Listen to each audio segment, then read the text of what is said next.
It's time for cheese. Yeah, I've got some mature cheddar that needs eaten up. Alrighty. Well, we could have cheese and we can do the video. So here we go. Good afternoon, folks. Welcome to Smudcast number 263. Character development is overrated. And this is from, let me see, YouTuber Craftsdwarf. And he is 26K subs. He has published this 2 years ago in December. And this video has almost 22,000 views. So it seems a pretty moderately fine video of his that constitutes his channel size. Makes perfect sense. What the hell is going on over there? Hell's going on over where? Is that Wisp? I don't know what these constructing some sort of paper mache thing. I don't know. Oh, I don't know. I don't know what's going on. I'm not there. I'm in the same continent, but I'm not there. I can't tell you. Anyway, this is a 18-minute video. The YouTuber is into anime, so he's going to use lots of anime references, and that's fine. Use whatever you know. That's great. But just talking off the top of my head, this is like, when I think of character development, I think of something that's connected into the plot of what the character wants. And in order to get what they want, they have to go on a quest. They have to go on a journey. They have to get somewhere. And to do that, they have to overcome some shortcomings, so some physical hurdles like getting through doors, talking to people, as well as deal with needs and wants within their persona. And that's the problem we talk about character development, is the need, a flawed character. We usually talk about flawed characters having necessities in a story. You have to facilitate those necessities so they're allowed to grow and change and learn the lesson of the story. And in so doing, we learn more about the character and we learn the actual ethic or reason the story is taking place. What we derive from that is the theme of the story sometimes, or the ethic of the story. So these things all work in tandem together, but you can take them out because some stories aren't about character development or aren't about drama or delving into the persona of an individual. For example, one of my favorite stories, Princess Bride, the characters in the story, they know what they want and they know how to get it. They just have to actually achieve that and go through conflict. So we're not looking for a series of conflicts that cause them to challenge themselves as characters, like Hamlet might.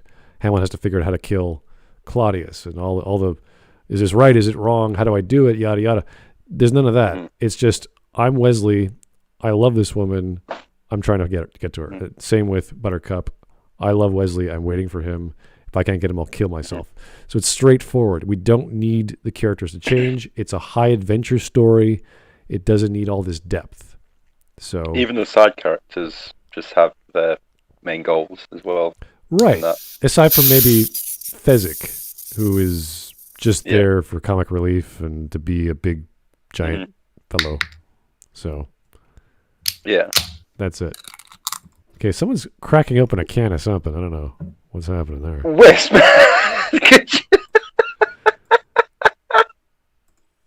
That could be anything from a can of beans to a can of Coke. Okay.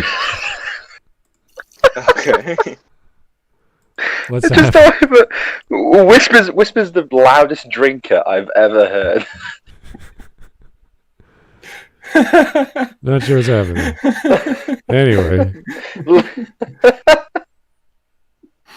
Anyway. You're just jealous. Jealous.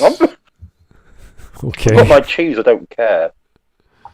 I think I've had enough to eat and drink today. I'm totally content. What is going on? Oh my god, Wisp! How? Is this a chemistry class? What's happening? Wisp, is your mic in your glass? Is it picking up that much? I'm sorry. Yeah. Fuck. I thought you were starting a bath or something. I had to read. The last time Discord crashed, it forgot all the settings, and I guess it picks up a little too much now.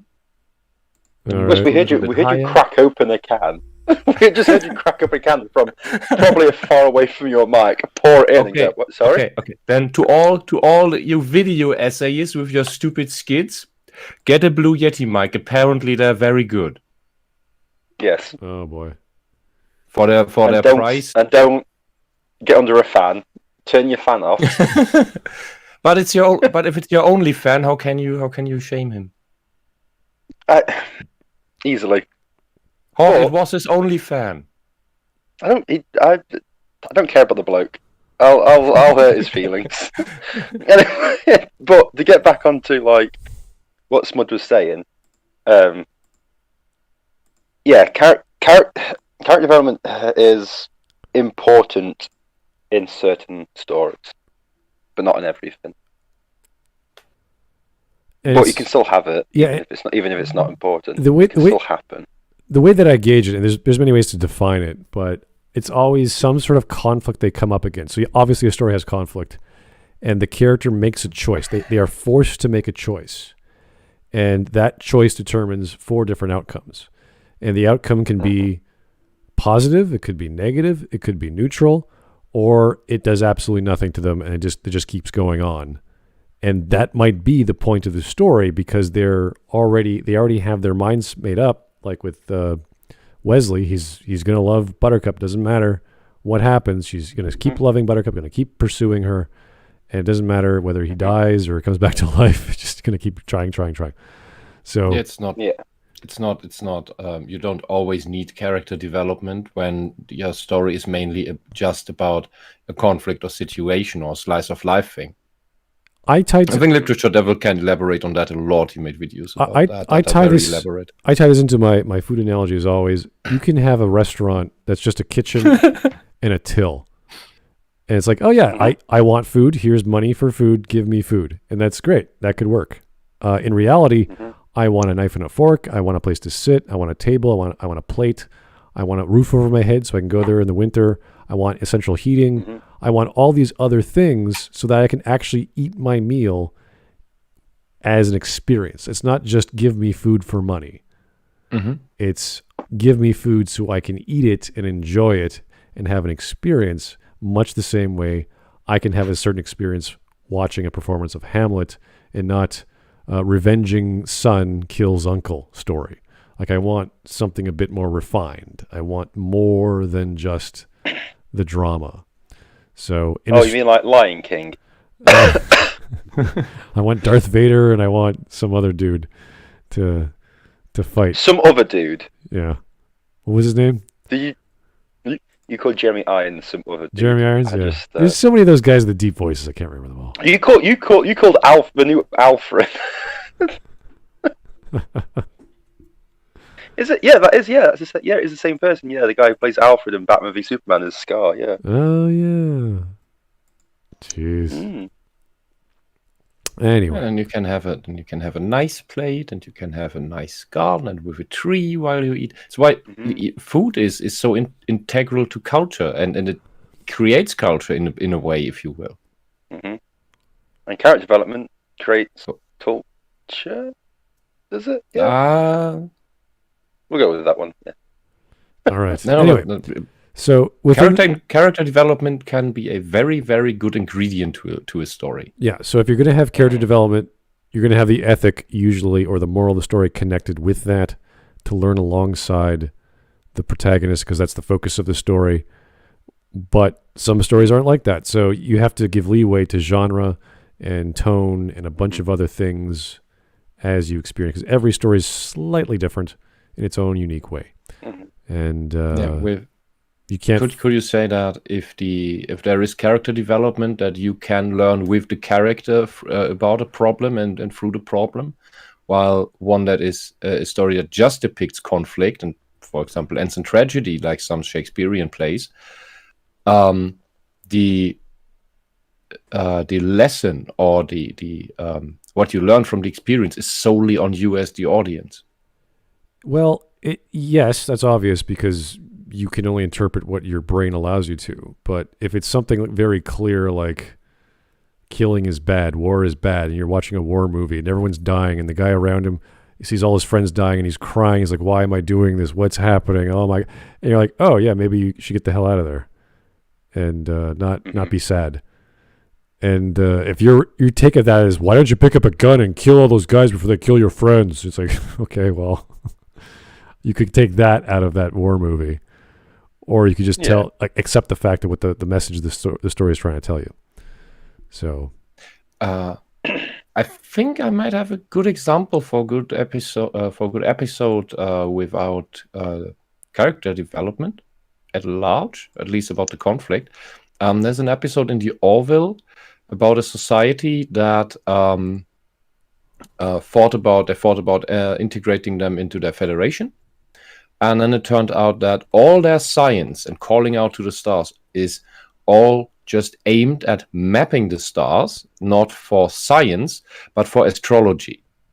And they built they built all their scientific progress on the premise that the stars are telling them the future, and that the zodiac under which you're born determines what kind of person you are.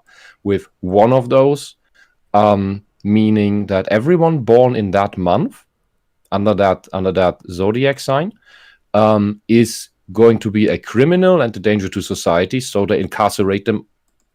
So they incarcerate everyone who's born then, take away the babies that are born, and any women that are still pregnant before that month have a C-section, so that their children are born before that month. And in the end, it turns out they didn't manage to convince that society that what they're doing is bollocks, trick them by changing the stars with an artificial satellite for the point of view from the planet. And since their technology wasn't built to really determine whether it's a real star and what elements it's comprised of, etc., they determined that that's a real star. The zodiac changed, and now the people born under that are not bad anymore because we got this omen from the gods or some nonsense. The people of that society didn't really learn anything. There was no real development there. And if anything, it was artificial. They're still stuck in their old ways. Maybe they're set on the course for that now. The episode leaves that open, which is why I think the Orwell is actual science fiction, good science fiction, because it explores this philosophical concept, this hypothetical society, without giving you the answer of how it should be. It leaves that open to you as the audience. Bad science fiction tells you a moral at the end. And whatever character development happened for the crew, I'd say is outside of that story, because that's the overarching story of the season, if you will. But within that episode, the main character, if you will, is the society of that planet and the people who enforce it, and there is no development on that end. And yet it makes for a really, really great story. All right. I know Matthias has been, and some people are saying like Master Chief is a good example of character development. As a main character. He's a silent character, isn't he? I haven't played up. No, not really. No. I'm sorry, I haven't played the Halo games. They were on the wrong console. Yeah. No. Why am I saying that? No, he's not. He's a faceless protagonist. That's it. That's the difference. Okay. I still hate Microsoft for screwing up Halo on the PC and taking that away from us. All right. Okay, let's get started. I'm not sure where we're going to go in this video, but it's going to be anime focused, which is not the greatest example of character dev, but it's a good example why he thinks it doesn't work. So that could be a good argument on his side. So let's see what he has to say. Yeah. It's probably not, but okay. Because let's be honest, character development is an overused and overvalued term, not just in how it's used as a universal standard to judge media, but in how that fact ultimately hinders the understanding of so many stories and characters by trying to narrow them all down to a binary matter of whether or not they visibly change over the course of the story. Though before we go any further, Okay. No one cares. School Days, Gotcha Man, Death Note, Bebop, Naruto, One Piece, and then all these others. Okay, fine. It's all irrelevant. Yeah. Change is inevitability, but stories choose to focus on whatever they can and do. However a character progresses, there's so much more to a story than how much a character changes, or even just how developed or fleshed out they happen to be. It's fine to appreciate a character for being fleshed out, but what the character happens to like and dislike has so much less bearing on their actual role in the story. A character is ultimately an abstraction of a person, a literary object to be used in service of that story, often for the purpose of creating conflict. And I believe the idea of character development is one perceived as valuable because it more or less forces there to be some form of conflict in a story. A character will not just roll over while sleeping and be changed permanently. It will happen because they met some challenge they are unfit to face and must grow to overcome it. They must, consciously or not, recognize an error in their mentality. Okay, they must consciously or not. You can't come to a choice unconsciously. It has to be. It has to be an active choice. It can't be subconscious. You can't have like a dream. Like you could do dream metaphor, but that's not really helping your audience too much. You want it to be bare bones, obvious, clear as possible to the audience. You don't want to have this metaphor and, oh, I love her and everything's going to be peachy and roses and it's like, no, that's not life. That's kind of weird. Unless you're telling a story like Lesbian Luge, where everything's a metaphor about being what was that anime called? I can't remember. I just keep thinking Lesbian Luge. I don't know. I'm not the best anime person to. It's all weeb crap to me. I'm joking. Dun, dun, dun, dun. Revolutionary Girl Utena. There we go. Ah. That's the one. Oh, that one. Oh, God, yeah. That one. Honestly, go watch. There's like a 8-minute video of that on YouTube, and it's the most bizarre. Why don't I just say the most simple thing? Alex Halo. What's Smud? You just make Neptune references. Stop it. Oh yeah, that's true. Probably that won't work very well. Anyway, that is almost purely symbolic because there's so many weird scenarios and people transform into cars, and you're like, okay, this is too much. I don't know what's going on anymore. They transform into. Okay. That could be another anime. There's a few animes that do that. So it's very revolutionary. Yeah, it's lots of weird things happening. Anyway, no big deal. Or actions, and by seeing them change their approach in a future conflict, or even becoming more content or satisfied where before they might have been anxious or troubled, they show their growth as a result of the prior events. And to examine a more concrete example, we're going on an adventure. Right, I agree. It's all fine. So how has it been so far? Well, he's pointing out that these things and stories work this way, and we're like, yeah, you have to make a choice, and you go this way or that way, and you're like, yep, that's character growth. You got it. So he's good so far. Yep. But characters changing from one place to another, the hero's journey thing. Yeah. I don't see how it's rated though. You know what? This has got to be one of those very, very nuanced arguments because I made the analogy of a restaurant where, like a restaurant is just a kitchen and a till. Give me food. Here's your money, and that's the simplest I can think of. But I want more than just a restaurant. I want things to make the process of eating and serving food to connect and all make sense. Like if I'm going to a Mexican restaurant, I want Mexican decor. I want Mexican smells. I want a Mexican server. I want everything to be the way it should be when I go into a cantina in Mexico. Like that's the vibe. I want it to all connect. And you don't have to have it connect. I can order Mexican food from a bunch of Chinese kitchen staff, and they're playing Moroccan music, and all the decor is like new age, weird tie-dye. I'm like, what the hell is going? What is this, a Mexican restaurant? I don't know. So it can all disconnect. And I'll still get my food, but it won't feel authentic. It won't feel like I'm there in Mexico. So I want that authentic feeling, and I don't get that if there's no character development. Now, we also made the argument that certain genres, certain stories don't need it because that's not the point of the story. And I talked about The Princess Bride, which is a high adventure story where the characters are already set. All the characters know what they want. They just have to go and get it. Mhm. So Wesley loves Buttercup. Buttercup loves Wesley. They have all these conflicts, and they finally find each other. Inigo Montoya wants to kill Yep. the guy who killed his father. It's all It's all straightforward. set up. You don't. The focus is not character development. The focus is action and comedy and great one-liners. So same with Transformers. Yeah. Billy Crystal needed a check. That's it. Yeah. Billy Crystal. Yeah, it's a Billy. We need you in here. Well, here's some makeup. Here's your wife. There you go. Go run with it. Done. Yeah. Yeah. Anyway, let's get going. Alex Halo, Luffy from One Piece. Oh, thank you, Alex. Luffy One Piece develops other characters and using School Days anime. Oh God, animated the bad ending and instead of any of the good endings. Oh, yeah. Alex, is that a sentence? Well, it's many sentences. I don't. Yes. Punctuation, That's okay. please. Alex operates on different levels than the rest of us. We just have to understand his Yeah. mind.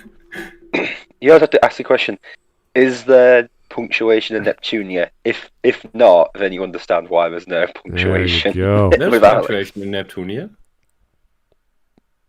There are many things which are punctuated in Neptunia. Yes. Yes. Very. Yes. Mm-hmm.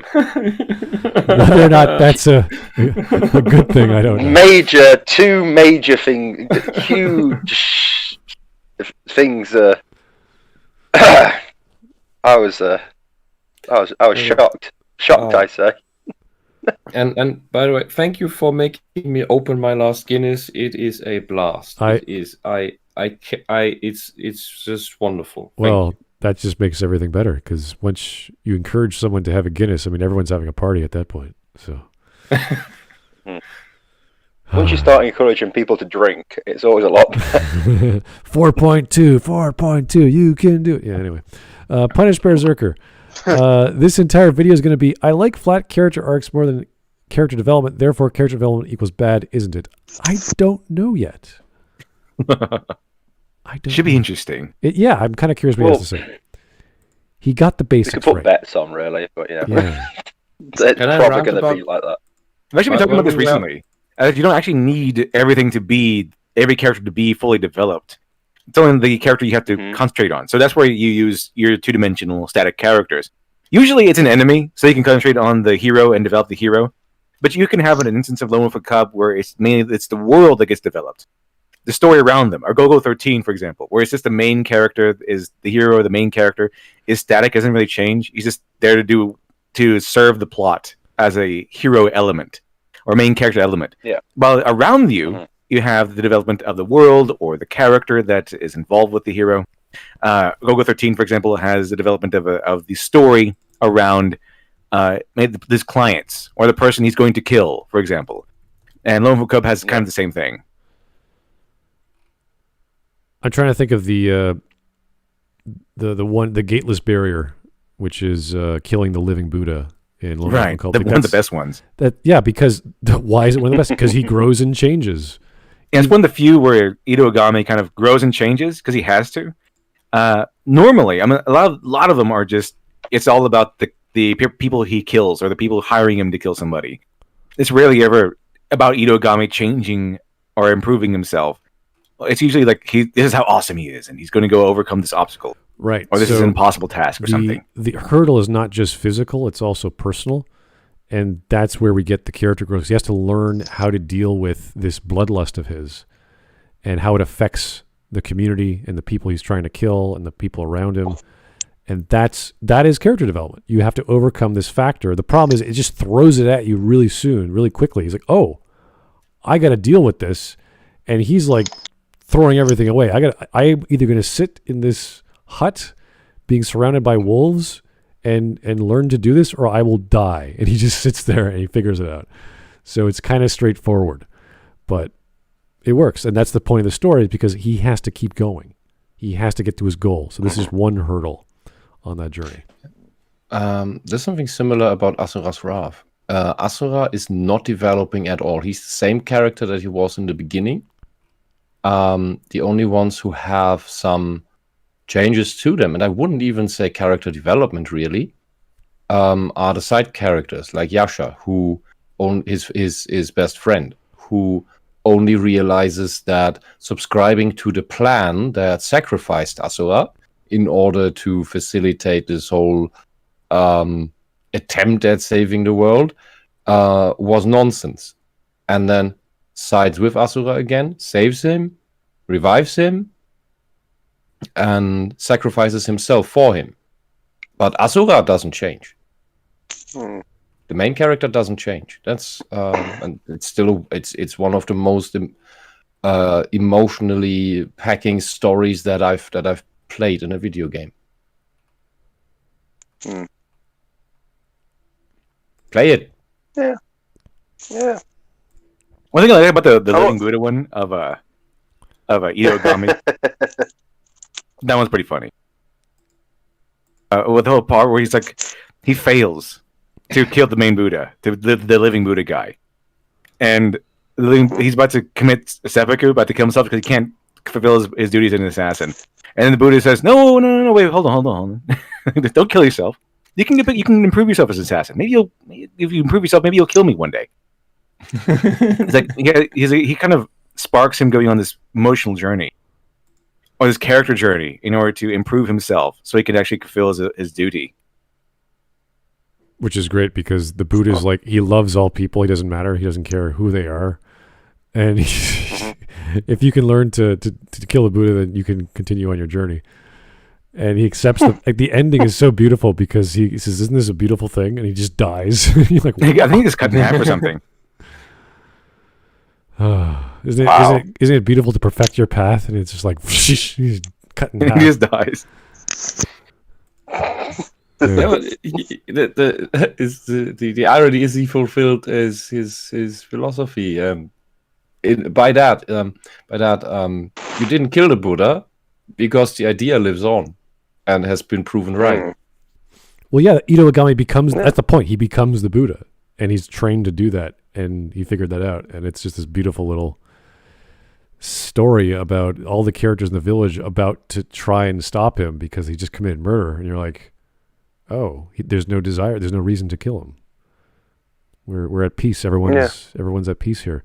It's a very spiritual idea, and obviously it has to go into whole martial arts stuff about bloodlust and energy and all this stuff. So and it is the essence of Buddhism, because the guru, not because you have distorted gurus in every religion, also in Buddhism, but the core idea is that not to worship the Buddha, but to find the Buddha in yourself, and that's what that story conveys. Mm-hmm. Well, if this lockdown keeps on going, I'm pretty sure I'll find the Buddha in me at some point. These takeaways are not going well on my hips. You might also find the God Emperor. Who knows? Oh boy! I might also find diabetes as well. But by the way, the fat guy who's always smiling, like an idiot, that is not a Buddha. That is Hotei. Hotei is a merchant god. Don't ruin. No. I have a little Buddha statue. It's too late. Is it a fat guy who's smiling at you like an idiot? Anime characters. Does he sit on a bunch of coins? Anime characters. Weeby stuff. Woo. All right. Lollet stuff. You're worshipping a false idol. Here's a cool false idol. Here's Coolman229. What's our topic today? Character development is overrated. Sigh. Okay. Well, you know what? I want to hear the argument first. We don't know yet. So there is an argument to be made, and we just have to make sure it's the right one. A place further than the universe happens to be, in fact, a story where the characters deliberately go out seeking change. Shirase was very stubborn about this. More than anything, she had to be correct. Her mother did not die in Antarctica, so she wanted to go to find her despite how impossible it sounded. Even the act of getting there was something her classmates continually insisted was impossible, to the point that she was an outcast. No free time for all the work that allowed her to save 1,000,000 yen. No classmates who wanted to associate with the single-minded weirdo. But despite all of that, she persisted, not just reaching Antarctica, but finding friends who supported her as she came to want to support them. And when she was finally on the cusp of addressing her missing mother, it was them who pushed her as she so stubbornly hesitated to take that final step. And when she finally did, she changed. At long last, she was able to enjoy her youth instead of lingering on her past, marked by getting a haircut, a classic symbol for a new start, while also leaving behind the money she worked so hard for. So, then what? She had character development, sure, but does that make a fulfilling story? There was conflict, but why does it matter? Change alone doesn't... Okay, wait. Oh, yes. I mean, I haven't seen this. I don't know what this is, but as far as you've described it, kind of like, yes, a little bit. Seems that way. When you say there was conflict, but why does that matter, is like, well, then why did you pay attention? Why would you watch a story without conflict? If you have no conflict in a story, she just wants to go to Antarctica, and she goes to pay her bills and save up money, and she says, hey, want to come to Antarctica with me, friends? And they go, sure. And then they go to Antarctica, and it's the end. You're like, Yeah, I mean, Oh, pretty pictures. you're wasting everyone's time if there's no conflict, guys. You need this is a rule of storytelling. If you don't have conflict, you're wasting everyone's time. yeah, And, I mean, I'm not expecting like Captain Scott's expedition with an anime thing, but there should be a little bit of conflict. Yeah, imagine You know, the gateless barrier. Itogami goes up to kill the Buddha. He kills him. The end. yeah, That's not. It's- I mean, why would you tell that story? There's nothing to it's- do. I'd have to think about Yeah. it, but I'd say even in slice of life anime, there is conflict. They're just very small, mundane ones. Yeah, exactly. It's day-to-day stuff. yeah. Taking Like out in the this, trash. this particular even- story that even- he's described, it was like the flourish would be her changing because she went through this whole journey of discovering her mother and everything. It'd be kind of a letdown if she didn't change in some way from how she began to how she ended up. It's like that's the flourish of that's how you know, that's the symbol that the story is concluded and that her tale and her journey is ended. As she has changed it's like from one person to another. Yeah, it's like the symbolism of like the weight is lifted from her shoulders, knowing the actual truth. You know, because otherwise, if she went back to how she was at the start of the story, then what was the point of ever going through the story in the first place? Yeah, so they have to learn something along the way. They have to grow and accept whatever choice they made, and that's whether it's positive or negative. It doesn't really make a difference. That's just the character they are, and it reveals themselves to the audience, what's inside them, and that's why we have characters with flaws, characters that have needs. This girl needed a mom. She wanted to know what happened to her, and she goes. When you think about it, it's a pretty silly story. I mean, traveling to Antarctica to find your mom. Like, I don't know if you guys have seen pictures of Antarctica. There's frickin' nothing there. Okay, it's a bad idea. Penguins. No, is there? No, yeah, there is. Yeah, because polar bears the Arctic. Yeah. It's a desert of nothing. So don't And penguins. Yeah, it's like the Star Wars sequel trilogy. It's a desert of nothing. Yeah, but that's the beauty of it, because in that setting, she's looking for her mom, and that's the beautiful aspect. She's trying to find her family. Yeah. Yeah. Something has to change in the story. Something has to happen. Otherwise, there's no story. Yeah. Like it can be like it doesn't have to be the characters so much as something that changes, something that happens, something that that is different from when the story began. It could be a lot of things. Yeah. But it has to be a story. Something has to be told here. Otherwise, it's just, I went to the store that day. Yeah, this is it's an like anecdote. it's like even if it's just a show about a massive battle and it's got all this cool action stuff, but nothing happens, as in like, yeah, people are getting chopped, but there's no change in the battle and no one wins or no one loses. It would get boring after a bit. It'd be like, could this finish? And it's like, no, we've got 24 episodes of just this one battle fighting. And then the series ends before you see the end of it, and it's like, well, what was the point of that? Yeah, it looked cool, but nothing happened. Here's Punished Berserker again. Samson's life also changed after he got a haircut. Yeah. Interesting story, that wonderful the Hebrew Bible story. Yes, funny. Why? Why bears? Why would you? Why? Well, being betrayed and then finally getting your gift back and destroying the pillars of a temple that you're in. That's pretty. Thematic pillars of the temple. Yeah, it's pretty pretty poetic, I would say. Yes. Uh, Anyway, let's keep going.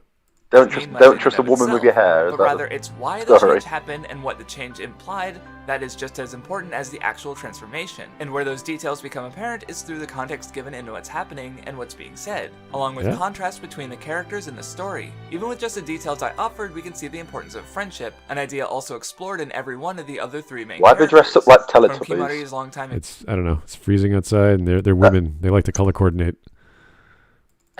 Who knows? Just seems very weird. They didn't go for colored hair, so they went for colored jackets. Sure, I'll go with that. It's but generally it's in anime. It's to help the audience distinguish the characters more easily. Yeah.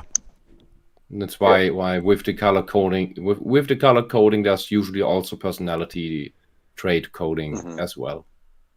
It's just the fact that they're pretty much, identical to the Teletubbies, and I can't really take them seriously when they're waddling around. And so, Here is Roan Hirushin. Hey, the character development was the penguins we met along the way. Well, it's not inherently wrong in that story. It's kind of growing together with your friends, so it works.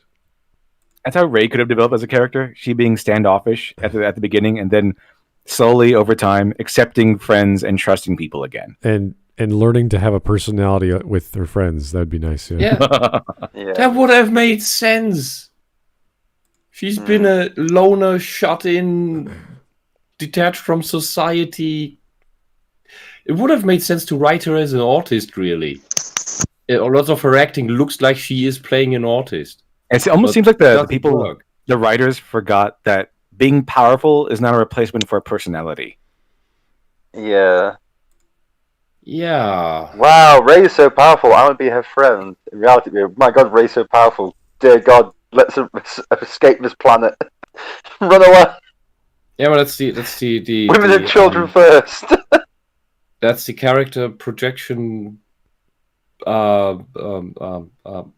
surface. I'm sorry, I'm missing words here.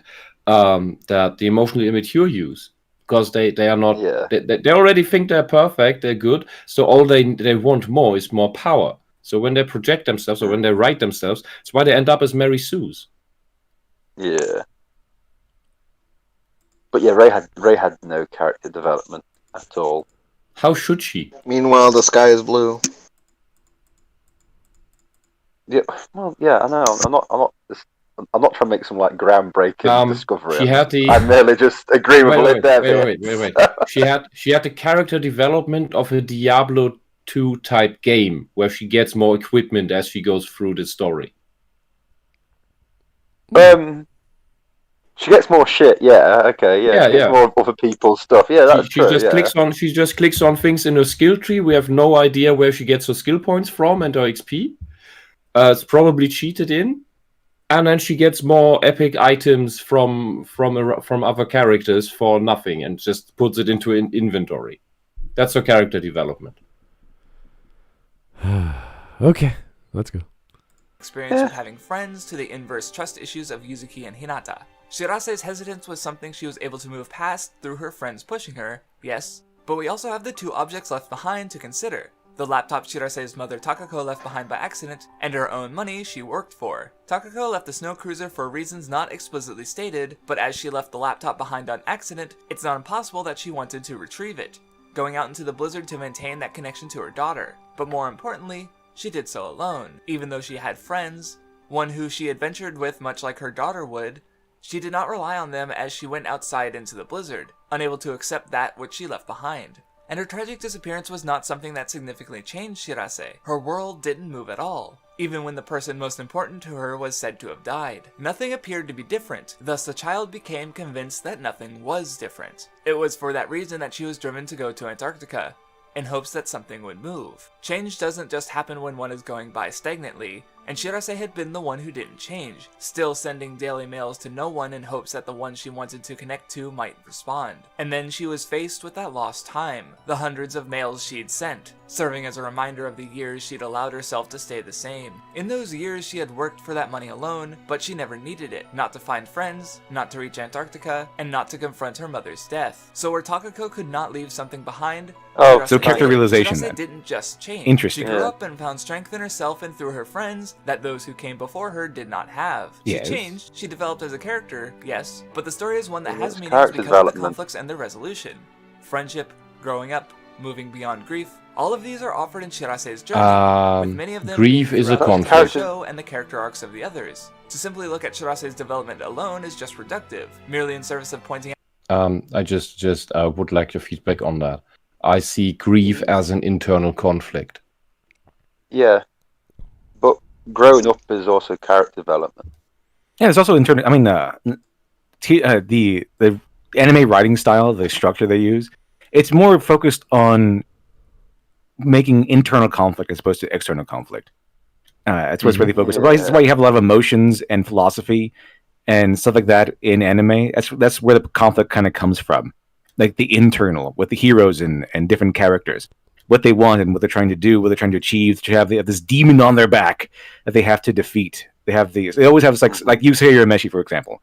He has that standoffish personality, that blunt, up in your face personality, and the whole thing is he always has to overcome his emotions.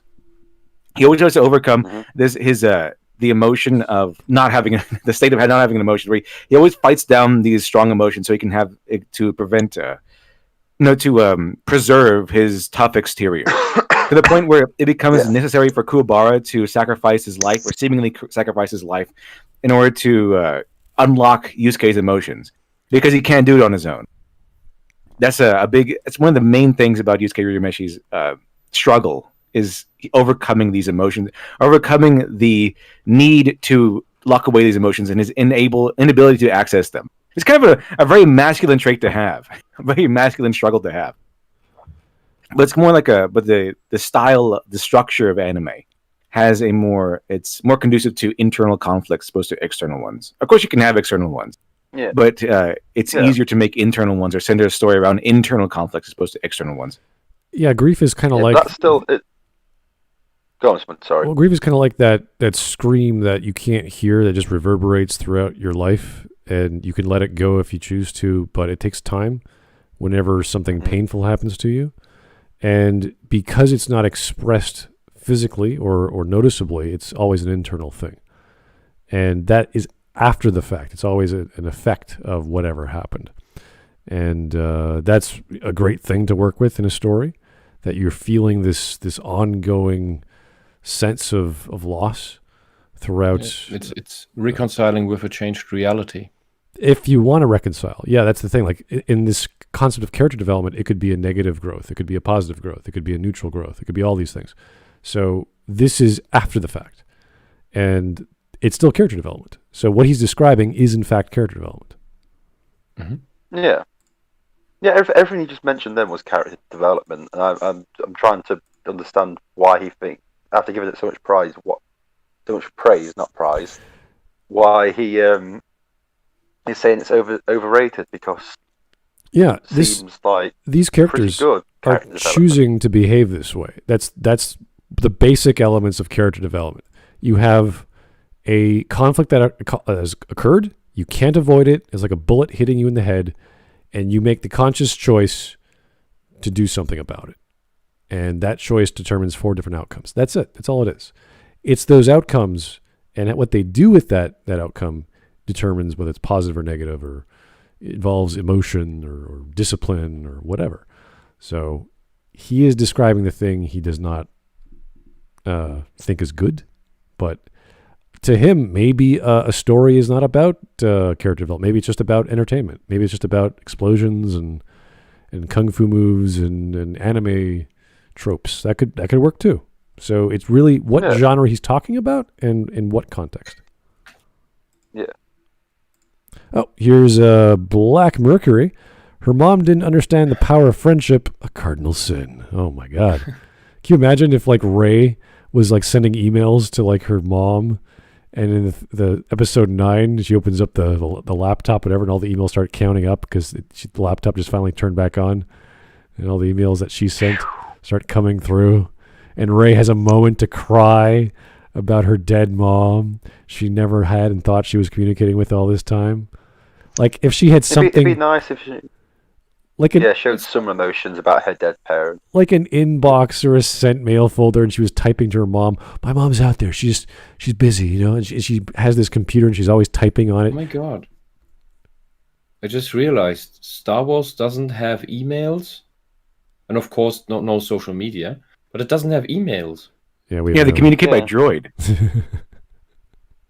Wow. They communicate by floppy disk. Yeah. But Star Trek doesn't seem to have much of that either. They they do. Emails. It's sort of implied. iPads. They can send info to each other. Yeah. Star Trek is iPads. They have audio logs. Oh, it's just ripping my head how what weird sci-fi we came up with back in the day. Yeah. Well, We because had no one idea. ever thought. Yeah, no one ever thought that technology in the 80s would get better than what it had reached. No one thought things would get smaller. Everyone thought things would just get bigger. Well, there was no public the internet problem. in the 80s. Yeah. So yeah, people couldn't. Those are technologies you have to prophesize them. You have to have some divine inspiration to make it, even if you don't have the skill to make it. And that's difficult. And the iPads of Star Trek are essentially just an iteration of the clay tablet. Yeah. Here is Alex Halo. Like Shiro with his survivor's guilt. Oh. Thanks, Alex. Bullshit. Survivor's Guild sucks. Ever since I saw Spring Song, I don't want to talk about Shiro anymore. He's a puppet. Like literally a puppet. I'm depressed. My God, that movie is like, oh. Oh. Anyway, let's talk about a bunch of girls who like Antarctica. Okay. That the show happened all this one convention. Shirase's journey was one where she'd attempted to change the world by telling everyone they were wrong, proving the impossible to be possible, but joining that idea was the need to change herself, to accept that she was wrong and move on. Her development is worthwhile, but it would just be ignorant and minimizing to say that all stories should be the same way. Such a mindset may That's perhaps fine. even be dangerous. The fear in seeing a character not change is an understandable one. If they change, it means they encountered some kind of conflict. But saying a character must change for the story to function implies there is no room for meaningful conflict otherwise. And that's just plain false. Because sometimes the world is wrong, and one must stand for their values in the face of overwhelming opposition. And the one who takes on that challenge is sometimes called a hero. Yeah, but then we have the hero's journey, which is the whole point of character growth. yeah, and character development. Is he just I talking don't know what about he's a character arguing who's a about. hero who doesn't change because he believes in what he believes in? Well, guess what? A hero is going to believe in their ideals. He's going to go up against the opposition, and he's going to make a choice. And he's going to choose to believe in his ideals and keep pursuing them or contradict them or modify them, whatever the ideal is. That's a climax of a story, and that's where character growth usually takes place. And according to the Saitama, or referring back to Saitama, I don't think he actually changes, but he does grow. I mean, he doesn't change from one thing to another, but his character does grow. Once you see him introduced in the first episode, he's kind of lost and bored and he's looking for something, and then he finds it in the Hero Association. He finds it in Genos, and he starts to change and grow from that point. Yeah, he's still super strong, but he gets to grow as a character, at least, and as far as getting more fleshed out.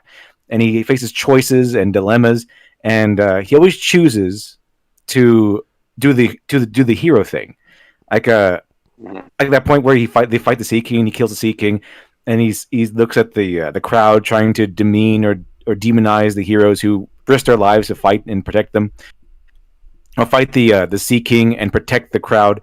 He just takes the blame and says, "Hey, I want credit for this." And so he essentially he kind of makes himself the bad guy, so everyone else can look like the good guy. And was he always like that? Maybe, but his character is growing, and he's making choices that that show us as the audience that he is actually a hero. He has that heart of a hero.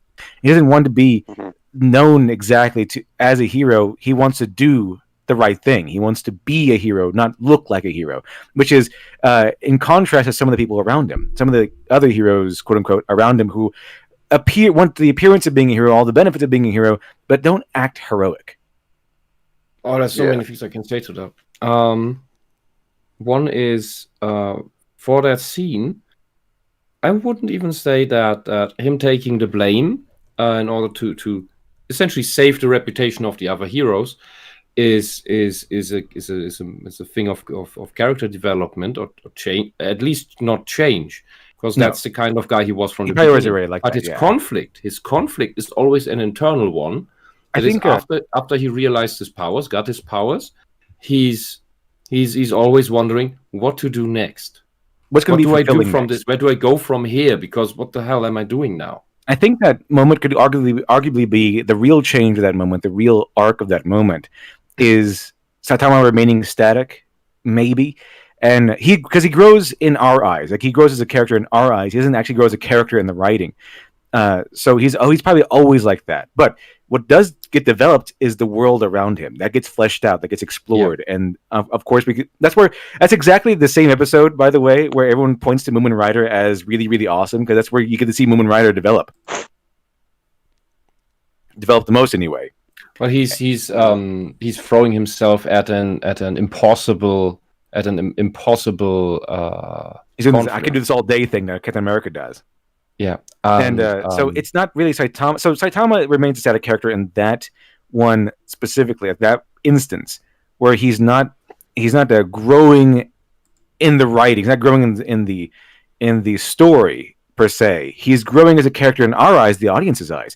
But what we really see is what really gets fleshed out during that scene is all the heroes. We get more heroes introduced to us. We get to see how they act and how they think, and basically, the Moomin Rider's the star of the show in that one.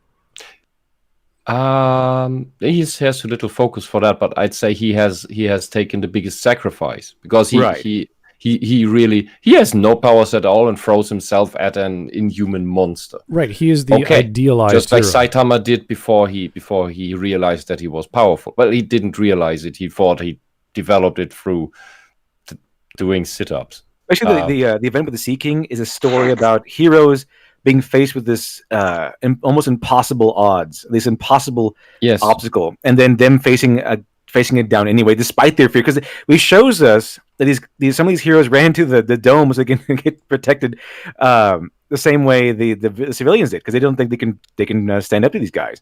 But it's a story about these heroes feeling fear, facing down their fear, and then challenging this impossible task anyway. That's what that story is about. Yeah, and they do. Genos has a similar thing going on, but he still has the physical upgrades to do.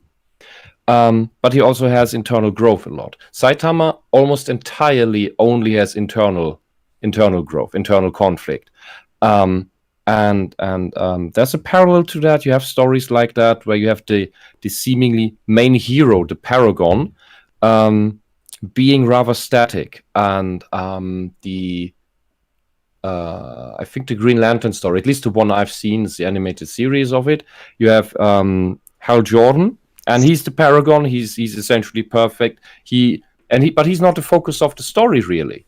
Most episodes he's not part of. He's not the main focus of it. He has other things to do, or he just has an observer role. Sometimes he cleans up a mess, but mainly everybody else is more interesting. Everybody else in the story is more interesting because everybody else is not that kind of Paragon, that kind of ethically perfect, and that powerful and dedicated. The most interesting character in that one is the initial Red Lantern. I forgot his name. He has the most character growth in the whole. Yes, Razor. He has the most character growth in that thing. I thought it was a wonderful series, and it had deserved another season, but the toys didn't sell, and the movie wasn't either. But that aside, you have these stories where the seemingly main protagonist by going by the movie by going by the advertisement poster is not the core of the story. It's everyone else. It's just this character is just the red thread, the vehicle by which everything orients itself. Okay, well, there's lots to say about this. I think we talked about the concept of the Mad Max story for One Punch Man. He's the vehicle for other characters to grow. And that's why we love Moomin Rider, because he's just pure bravery. He's just a guy. Yeah. And we admire that because we know we're around this incredible universe of powerful beings, and he's just a guy trying to do what's right. And in that sense, he is Saitama before he became super powerful. Yep, I'd agree with that. Yep. All right, let's keep going. Coolman229, Saitama willingly tarnishing his own reputation to maintain the reputation of the other heroes who he's stronger than is a great moment. There's lots of choices Saitama makes in certain scenarios. Even when he's fighting, what the hell's that guy's name? Kelros, or the strongest guy he ever fought. And the Cyclops? The Cyclops alien dude. Yeah, he's kind of like, oh, you're doing so well or whatever. Like he's not downplaying him too much. He's just tired of dealing with people like him, and then he's like, oh, that was a great fight. It was amazing. He's like, no, the guy could tell. No, you were way too powerful. He was holding back. Yeah, but it was the alien even was appreciative of that in the end. That, okay, you're too powerful for me, but you did this to entertain the both of us. That's in this evil guy. There was this moment of well, the two warriors realizing the word. Yeah, they're gonna die. Someone's gonna die. So it's kind of funny because they're both bored. They're both like, oh, why am I here? Why am I doing this? And it's all they have, or all he has left is to fight Saitama. And Saitama's like, why are you here? Stop this. Please stop. Yeah, and I'd say he's in that sense you can say they understand each other, and Saitama seemed to have understood that this guy is like me in the sense that he's seeking a challenge, and I can give it to him. He may not be able to give it to me, but I can give it to him, because although he's an asshole, there is one pain we both share. Thanks, Berserker. His name is Burrito. That's fantastic. Okay. I'm sorry, I forgot many character names at this point. Right. That's and from that super chat, you reminded me that seeking scene is very, very. You said something about that seeking scene that is very seeking scene. My God, that hits at home. Saitama doesn't want to be seen as a hero or just that. He wants to be a hero. And the thing with the SJWs, with the Mary Sue types, is they want to be seen as heroes, but they don't understand what makes a hero. So they don't want to be heroes, they just want to be seen as them, which is the narcissistic condition, I suppose. Yeah. All right, let's keep going. Hajime serves as the perspective character of Gatchaman crowds. Entering the secret world of Earth's defenders, Gatchaman already in possession of an understanding of the ideas the story wishes to explore. The Gatchaman she joins is one that follows the orders and traditions without question. Gatchaman must remain secret. Gatchaman must defeat its enemies without fail. In this way they have helped from the shadows, and yet they had failed time and time again. Burgakatse was once Gatchaman, the agent of chaos now causing havoc simply because he found it more fun than remaining in the cage that was the Gatchaman system, and brought home to numerous planets as a result. But though he disagreed with the system, he also never sought to challenge it from the inside, something Hajime does with regularity. Hajime is one who always attempts to understand other perspectives, and that idealistic nature has her butting heads with the agents of the system she was invited into, and in challenging that system she pushed it to change. By aiming to learn more about Gatchaman's highly intelligent enemies instead of trying to exterminate them, they surrendered the captives they'd been taking, having not even realized they were harming potentially sentient life forms that could hardly perceive them, or do anything but fight in self-defense like an ant. It was Hajime who broke through to them through mutual understanding, and this nature of hers became something that changed the world Gatchaman fought in, and eventually, Gatchaman itself. While Hajime is not a character who meaningfully changes herself, her narrative value is there because she pushes the world and those around her to change, inherently creating conflict. She struggles, Her movements are pushed against, but through this overarching battle of ideals, there is meaning. By not changing, she challenges complacency, the lonely girl being rewarded as those around her, after first having taken a rather negative view of her troublemaking disruption to their orderly life, came to accept her and her place at their side. To try and look at the convention, while any story can be conceived that gives Hajime the development, the reason it needed to be Hajime who stayed the same is very much made clear in the second season. Gelsadra comes to Earth seeking peace and unity through bloodless conflict, this major ally of Gatchaman serving as the main antagonist of the season. His desires are idealistic and completely understandable. Without conflict, there would be no strife or suffering. Through his burning desire to help, his power is enacted on the populace, installing a structure in which any possible dissenter risks being removed for the unity of the whole. While this ultimately removes all conflict, it also increases resentment as those who dissent are unable to even as much as voice the fact. Removing conflict cannot possibly make everyone happy if it's only done in favor of the majority. And Hajime recognizes the beauty that can be created through conflict and compromise, that of both healthy progress in both society and individual. Keeping things as they are, even through the will of the majority, simply because the majority wishes it, marginalizes the few in service of the many, and Hajime offers a natural counter-perspective as one who was the minority in the first season and would have been marginalized without question had she been a victim of Gelsadra's desire to avoid conflict, potentially at the risk of all of Earth. But she changed Gatchaman, allowing them to think for themselves, and that changed Gatchaman was able to withstand the events of the second season, pushing against the complacency and ignorance of the country who nearly accepted the cost of peace. Hajime staying the same was required for the narrative thrust of Gatchaman crowds, her character arc bringing change not in herself, but in others. Now, with these two examples, we can see clear differences in how stories can achieve their meaning through the transformation enabled by their characters. Both of these changes are positive, as Hajime's is marked by a change in the world around her rather than herself. It serves as a static, or flat, character arc, where Shirase's is one I would define as dynamic, as it is her change in response to the world. Positive, Flat character arc. static, that doesn't make too much sense. When I static character, I mean they don't change. They're not the focus of the story. Like again, Itogami or Gogo 13. Like they don't change at all. They don't go through an arc. Well, They're kind of the power of the story. They're kind of they become like a natural force of nature, pretty much. A force of nature in the story. right. Where the focus is on something else that develops. That's right. But in both examples, there's the first example with the girl going to the Antarctic, there's a change in herself as well as her friends. And in the second example, she's saying there's no change in the protagonist, but there are within her group. What was that? Anyway. I assume it's Wisp knocking one of her glasses. Someone just finished cooking their steak or something. I have no idea. Anyway. I'm sorry, it was my rum glass. Okay. So either way, there's character growth in both of these stories, whether it's positive or negative, it makes no difference. Why he described it as round and flat, or whatever, I have no idea. So is he not? Because I'm trying to keep along with everything as best as my non-weeb head can. Is he not saying like character growth isn't character development? Sort of. Those are synonymous. They're the same thing.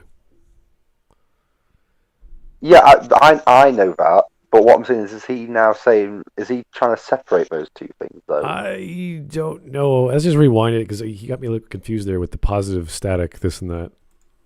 Yeah, see, this is where I'm like getting confused because all characters go through some sort of growth at some point, no matter how static they are. Yeah. There's always some sort of slight change of like conflict and everything. Unless you're Commander Shepard, then you're just always a brick.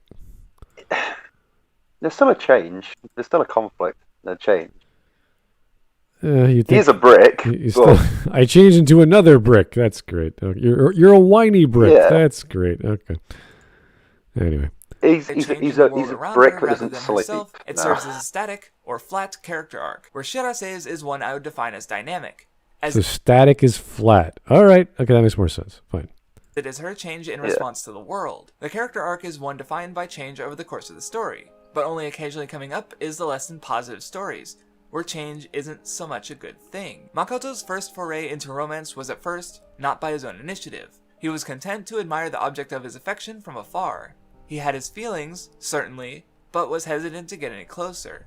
His deskmate, Sekai, however, considered his feelings, pushing him into action, jump-starting his relationship with Kotonoha. Young and awkward, their relationship was hardly ideal. Makoto was not aware of his desires for physical intimacy until that option was in front of him to take. Kotonoha, however, was rather shy around men, and could not bear his advances. She did not reject him outright. In fact, she made steady progress, slowly overcoming her hang-ups and becoming stronger when Makoto was able to be gentle and show restraint, for a time. That restraint soon became a shackle, exhausting him and placing an unwanted weight on his relations. Trying to close the gap could hurt Kotonoha, but the distance wasn't closing fast enough for Makoto. And with Sekai's intervention, her love training, Makoto found another route to his carnal pleasure. No longer did he have to be considered of a shy, fragile girl. He already got along with Sekai, and through her, he could get exactly what he wanted. Through his course of action, he only considered himself, not even having the courage to break up with Kotonoha properly. Doing so meant he would have to suffer through her grief and sadness. Running away from that negativity, he merely strung her along at a distance, safe for his shallow feelings. He wasn't always like this.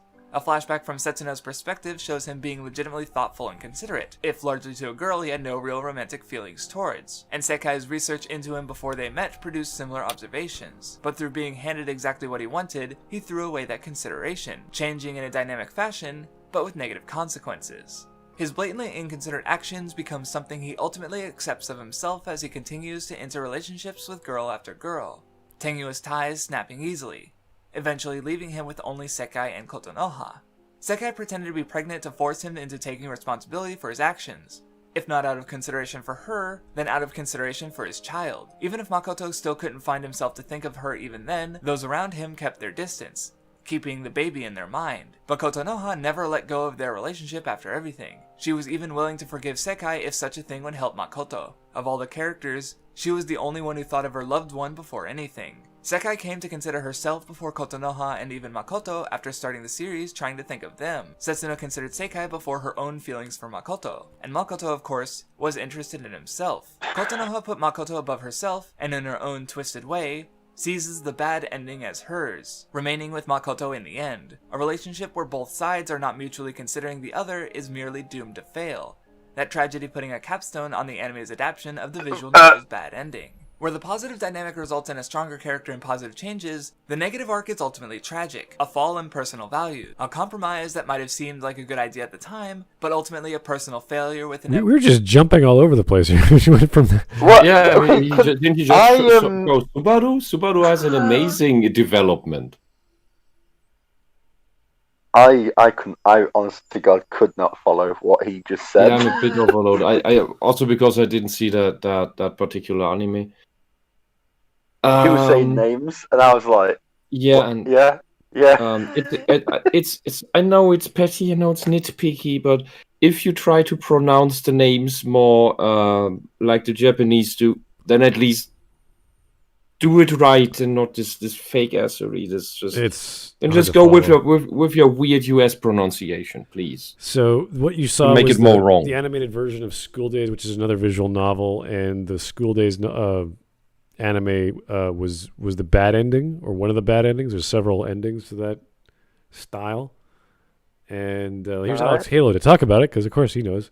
School Days visual novel has character development in the good endings, I heard, but the animators decided to animate one of the bad endings instead. Yeah, so it's a bit over the top with all this adultery and killing and chopping people's heads off. So yeah. I mean, I was just seeing there's a hell of a lot of boob grabbing and weird tongue action, and I was like, wait, what? Okay. Bunch of horny teenagers, essentially. Yeah. I wouldn't know what they're like. I've not been a horny teenager for years. I'm glad they actually had an adult story like that, but the way it went so downhill is like, okay, this is too much. You are pushing beyond the boundaries. Well, when I see someone lying in a pool of their own blood, all I hear is, when Moko Choco went to Toko Woko or Yoko Ono eventually. So I'm like, yeah, sure. Anyway, character development. Yeah. Who's who? Who are we talking about here? I don't know who's. Motoko, Sakai, and Kotonoha are the three main characters. All the other women. I don't know how all the other women get attracted to Motoko, and he sleeps around with them. I don't get it. I don't care. It's a silly drama. Yeah, I just like watching it. I'm like, how's this got anything to do with So there is a bit of character development. What do you mean? Well, he does negative stuff. Well, he has the realization that all he has left is because at Christmas time you're supposed to go out with the person you love and you have this date, and this is a big ritual. Oh, are you? Oh. In Japanese anime or manga, contemporary stories like high school dramas. And he tries to go to girl. They won't accept him, I assume. And then he finally finds Kotonoha waiting at the whatever city plaza. And at that point, she is checked out. Like, her brain is gone. Like, she is so distraught that she isn't even aware what's going on. And then he comes by and gives her a hug, and she comes back to life. But at that point, Sakai is already pretty furious with him because she's been sleeping around with him and all that crap. So, yeah. Is that called character development? Right. I'm sure there are some elements you can try to analyze to figure that out, but this is just a slice of life with adult scenarios of romance. So that's about it. Yeah, but there still can be character growth. Not growth, but as in like there is change in the character. Yeah, I would say there is. In the way they start, and the way they finish the story. Exactly. The problem is it goes a little off the rails with the murdering and the decapitation. It's Japanese. They like swords. I don't know. Respect Whatever. that now. They do like swords. Anyway, back to Death Note.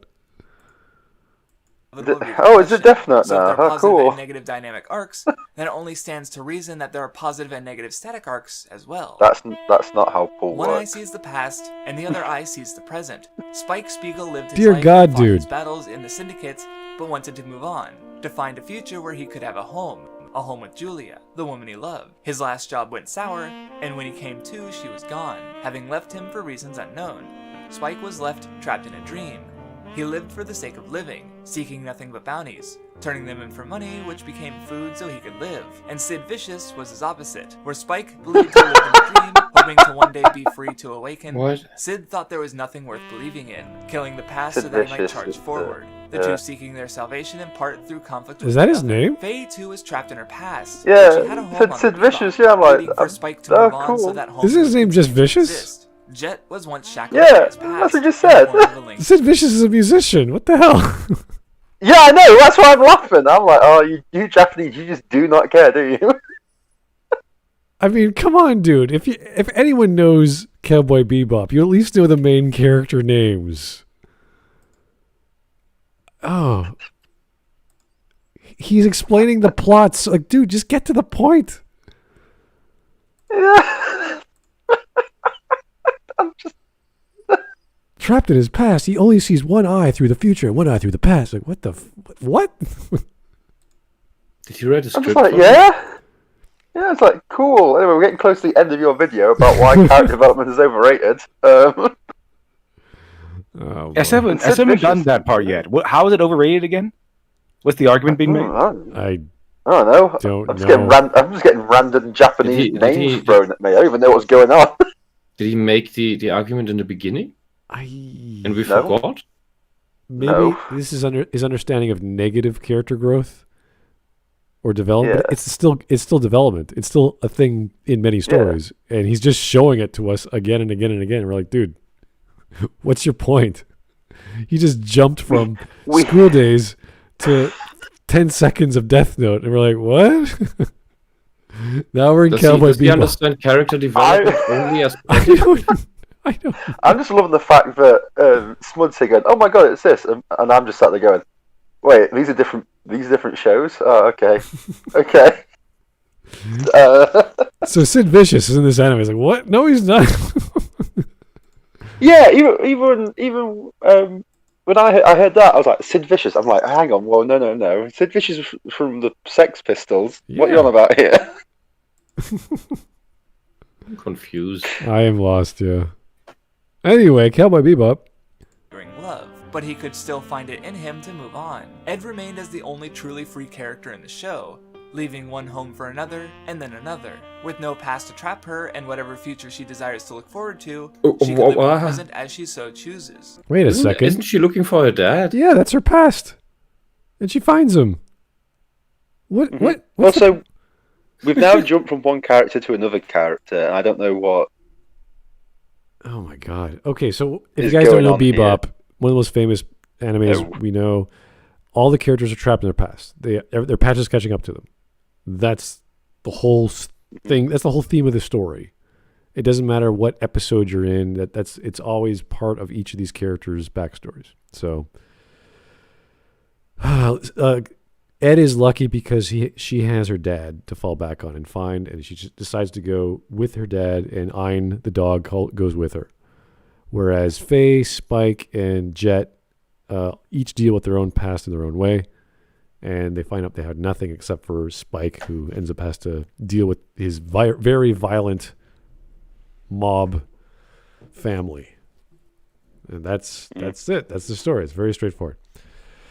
Anyway, he's just running through these examples. I don't know what his point is. And he's just like, dude, can you slow down and tell us I why? don't think he understands that his examples disprove his point.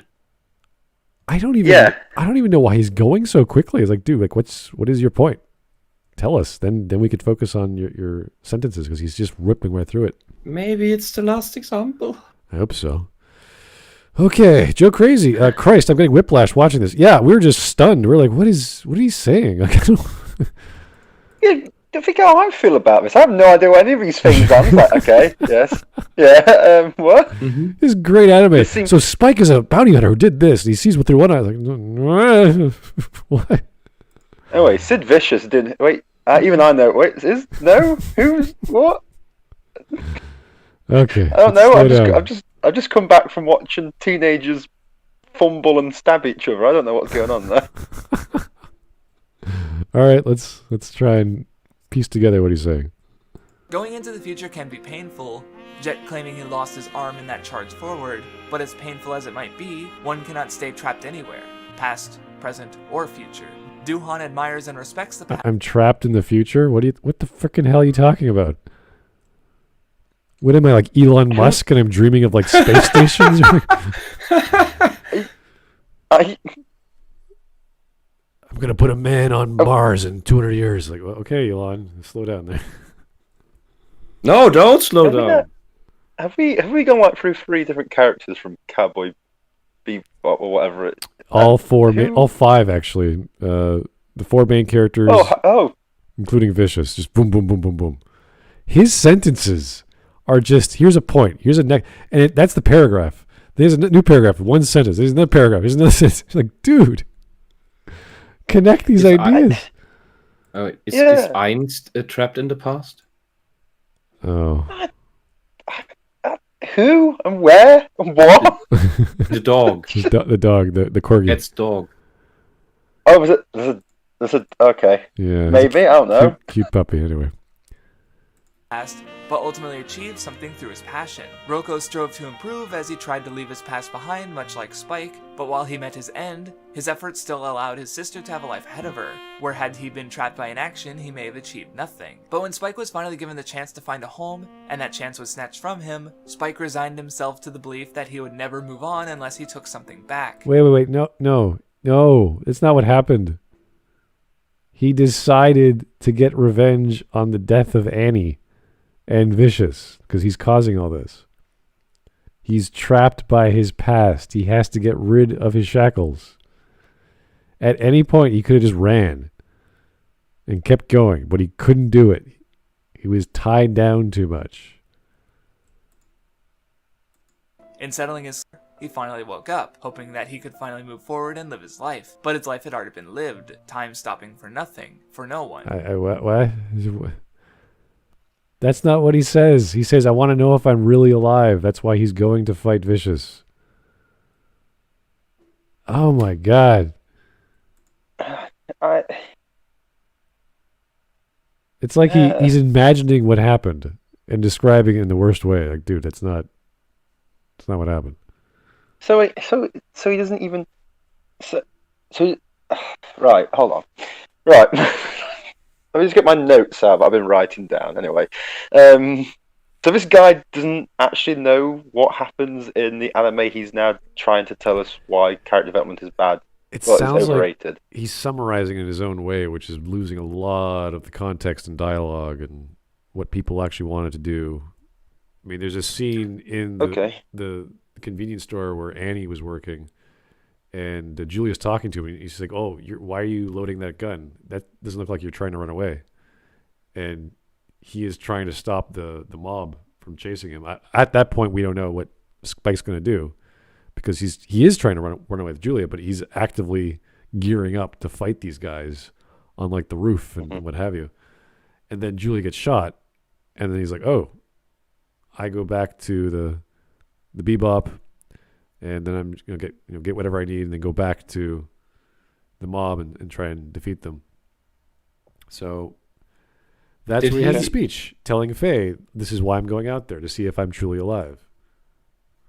And he could not let go of his past. He could not let go of Julia. He could not let go of his friends, and he couldn't let go of his past. His past caught up with him. And did the video maker, did he explain what he does understand as character development? He did at the beginning. He said the first minute pretty well. I thought, oh, that's a great example of character development or character growth. So we agreed with that. Or at least I did. I don't think I remember. Sorry, I'm not.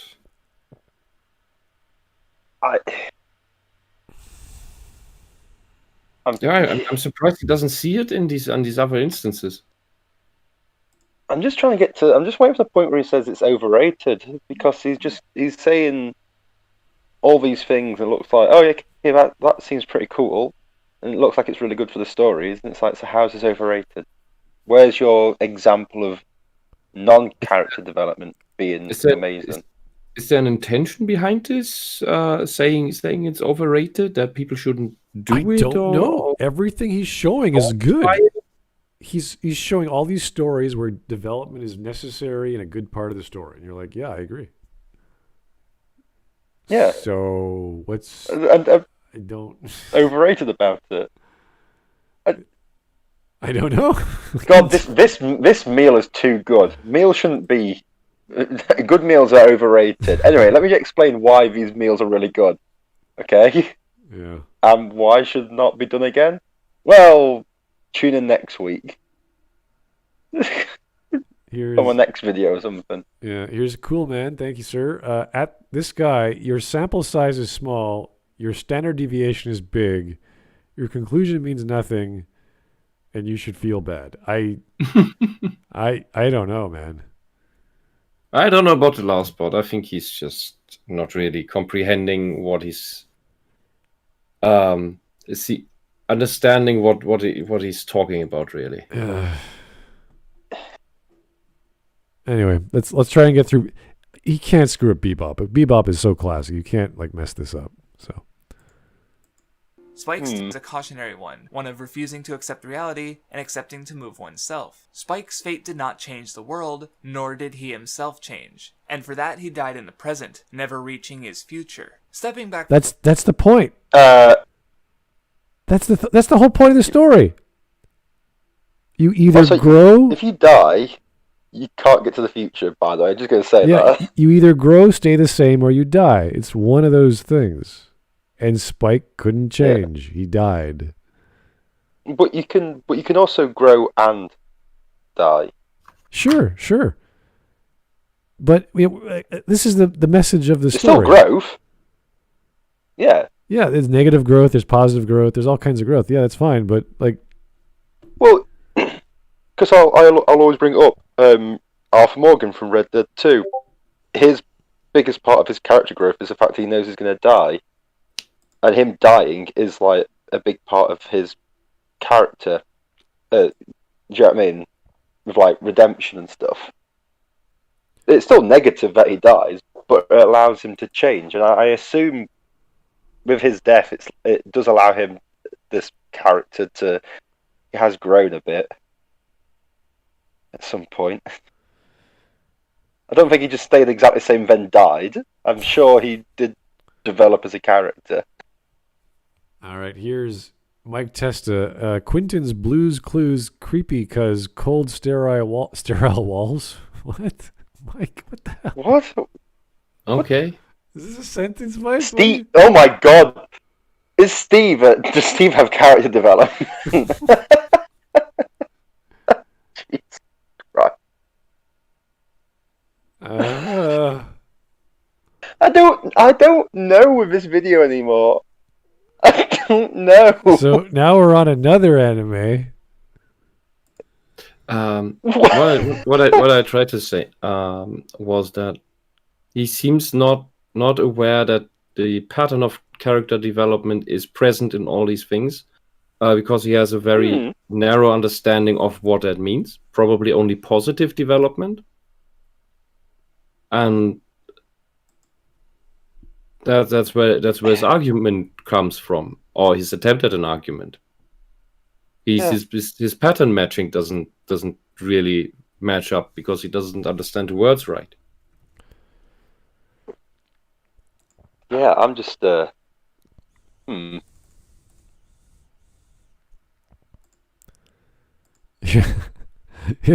Eric Wright, thank you for mentioning Arthur Chad Morgan.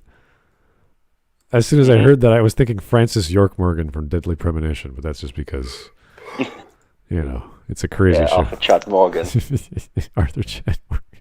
Boy. Yes, I know. Different game. It's amazing. I'm so close to 100% in it as well. I've got to kill a couple of chipmunks and it's all done. I don't know why Punished Berserker sent me an image directly, but I don't know.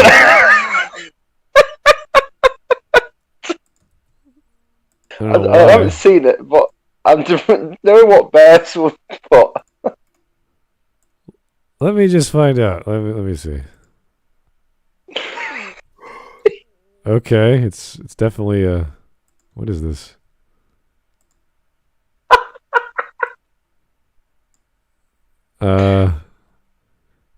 Okay, that's the villain of Saitama in that one story where he fights.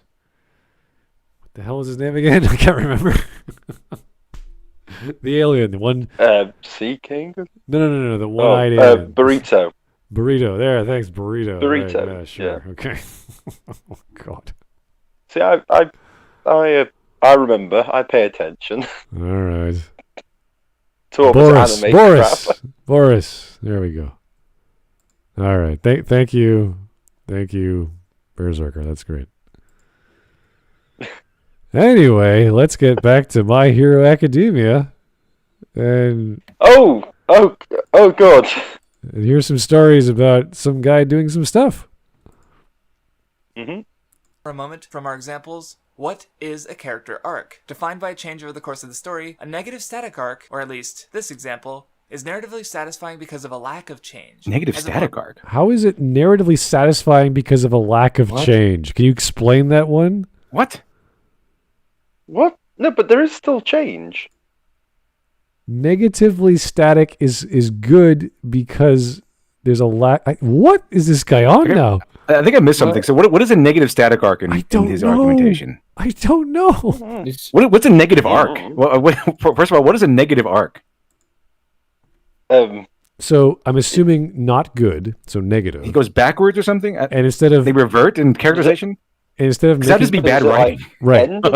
End in death or something? So instead of being So I don't think he means a character regression. I think with negative arc he means someone turning into a worse version of himself. well, Oh, is that what it is? Like a villain or something lazy. I No, don't know no, what no. he means No, no, by no, that. no, It's no, just a no, no. it's just a guess. no. Benefit of the doubt. Positive good, negative bad, right? And the outcome of bad could be death, fine. But dynamic and static means they did actually change their opinion or they did actually change their personality, whereas static probably doesn't. Probably. I don't know. That makes more sense to me.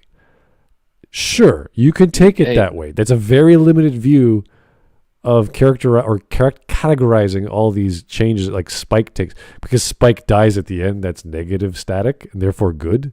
What? Why? How? What's the process for liking something like that? People were sad he died. People like Spike.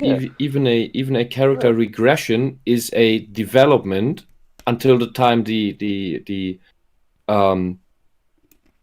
static period begins, because that then becomes the conflict for either the character or his friends to get him back out of that. At least if you write if you write a sensible story. I always use the 4 rule. There's positive, negative, neutral, and neither. And the worst outcome is neither. Because that means you've wasted everyone's time, or that was going to happen anyway because your character is a brick. Or the story is supposed to happen like that with Wesley and the Princess Bride. He's always going to be in love with Buttercup. Nothing will change that, and that's his goal. So he doesn't have to have a character development. He doesn't have to go negative or positive or this or that. It's not necessary. It's not the nature of the story. We don't need to have a high adventure story where Wesley has a second love interest or he questions his motives. No, he's Wesley. There's Buttercup. This is Inigo, and that's Physique, and they're all along for the journey. That's it. Yeah, but did Wesley have a existential crisis where he's wondering whether he was Wesley or Wesley? Who's the man in black? I don't know. Yeah. Did people want to see the man in black, or did they want to see Wesley? And it was both. And I'm appealing to 7-year-olds who are sick in their grandfather's bed, talking a story about myself. And, am I real? Am I that person? No, thanks. Thank you. Should I get out the story halfway through because of my receding hairline? Yeah, Cary Elwes never had a receding hairline. There we go. He's fine. Yeah, I know. Oh, dear. That All man right. had some hair. Mike Testa, the blank walls made his house look eerily empty. Yeah, it's the blue screen. Or the green screen, rather. Mm-hmm. Yeah. Let us never talk about that Blue's Clues video ever again. To be honest with you. I think we peaked with Blue's Clues. Like, how do we top a Blue's Clues video? I mean, that's by Quentin. I mean, there's nothing else we can do on Smudcast. A Blue's Clues video that starts with an annoying fan going over him talking. What baffled me, I still don't know what word to use, is that someone else was operating the camera and another person was operating that mailbox prop. Yeah, he had two other people there. there. Yeah. There are people who help him do this stuff that maybe like him. Oh no, it's $20 is $20, isn't it? So. Oh, he keeps him in his basement. I don't know. All right, let's keep going. For examples, what is a character arc? Defined by a change over the course of the story, a negative static arc, or at least this example, is narratively satisfying because of a lack of change, as opposed to positive ones where the world advances. But the world around the focal character never stopped being. Okay. It's okay. It didn't say it's narratively satisfying despite a lack of change. It says it's narratively satisfying because of its lack of change. And then the example is Spike Spiegel. But what am I missing here? I'm lost. I can't. I think I missed something in order to for this argument to make sense. Something is missing here. A negative static arc is satisfying because of his lack of change. But even then, it's a good thing. So he's making the argument against his premise, which is like, dude, what are you doing? Help. Yeah, I don't know. I don't know anymore. Yeah, I don't know. If the ending of Cowboy Bebop is a good thing and it's a negative static arc, how is that bad character development? Yeah. And how is it overrated? I don't know. Bebop endings are fantastic. They're beautiful. They're tragic. Yeah. And I don't know anymore. Maybe I'm too drunk. I don't think so, but I can't follow this guy. Yeah. I feel good though. Anyway, does he not understand tragedy? Anyway, gotcha, man. So we're going back to these other examples. Wait, we're back at that one. Also, question: is that like small things supposed to be like a panda or something? Yes, good enough for me. Yes. Oh, right. Okay. Relevant. The world around Shirase was one in which her mother died and she refused to accept it. The world around Makoto rejected his refusal to respect the feelings of those he involved himself in. The world around Spike refused to bend to his inability to change, because that's what a character arc is. The continuing conflict between the character and their world around them, forcing change or death. The world... That's part of it. Okay, who are these people now on the screen? This is Shield Hero. I don't care. This is Shield Hero, and the girl in the back is a false rape accuser. Yeah. I don't watch the anime. I read the manga. I don't know these characters. Okay, they don't look the same. I'm not associated with these characters. Okay. They're too colorful for me. I want black and white. Anyway. Okay. All right, Joe Crazy. Maybe he needs to name more shows. Yeah, that'll really help. Yeah, more examples. That's great. Yeah. Yeah. Why? Could you like name more examples like not anime shows to get your point across? Maybe you could show a bad example of character growth or whatever the hell he's making. Yeah. That would help. Or show anything. Maybe define. Or show something that defends his point. Yeah. I'd be happy if he defined his terms more.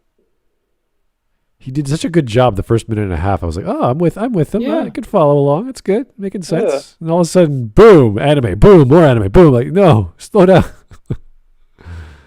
Anyway, Alex Halo, don't worry, Wisp. I've lost as well. Wait. If Alex Halo's lost, everyone's lost. Wait, hold on. Oh my god. We are in dark territory. Yeah, we are just totally up a creek. Wait, what? If Alex Halo's lost, what hope do I have in anything? I don't... So Shield Hero, okay. Oh no. Oh boy.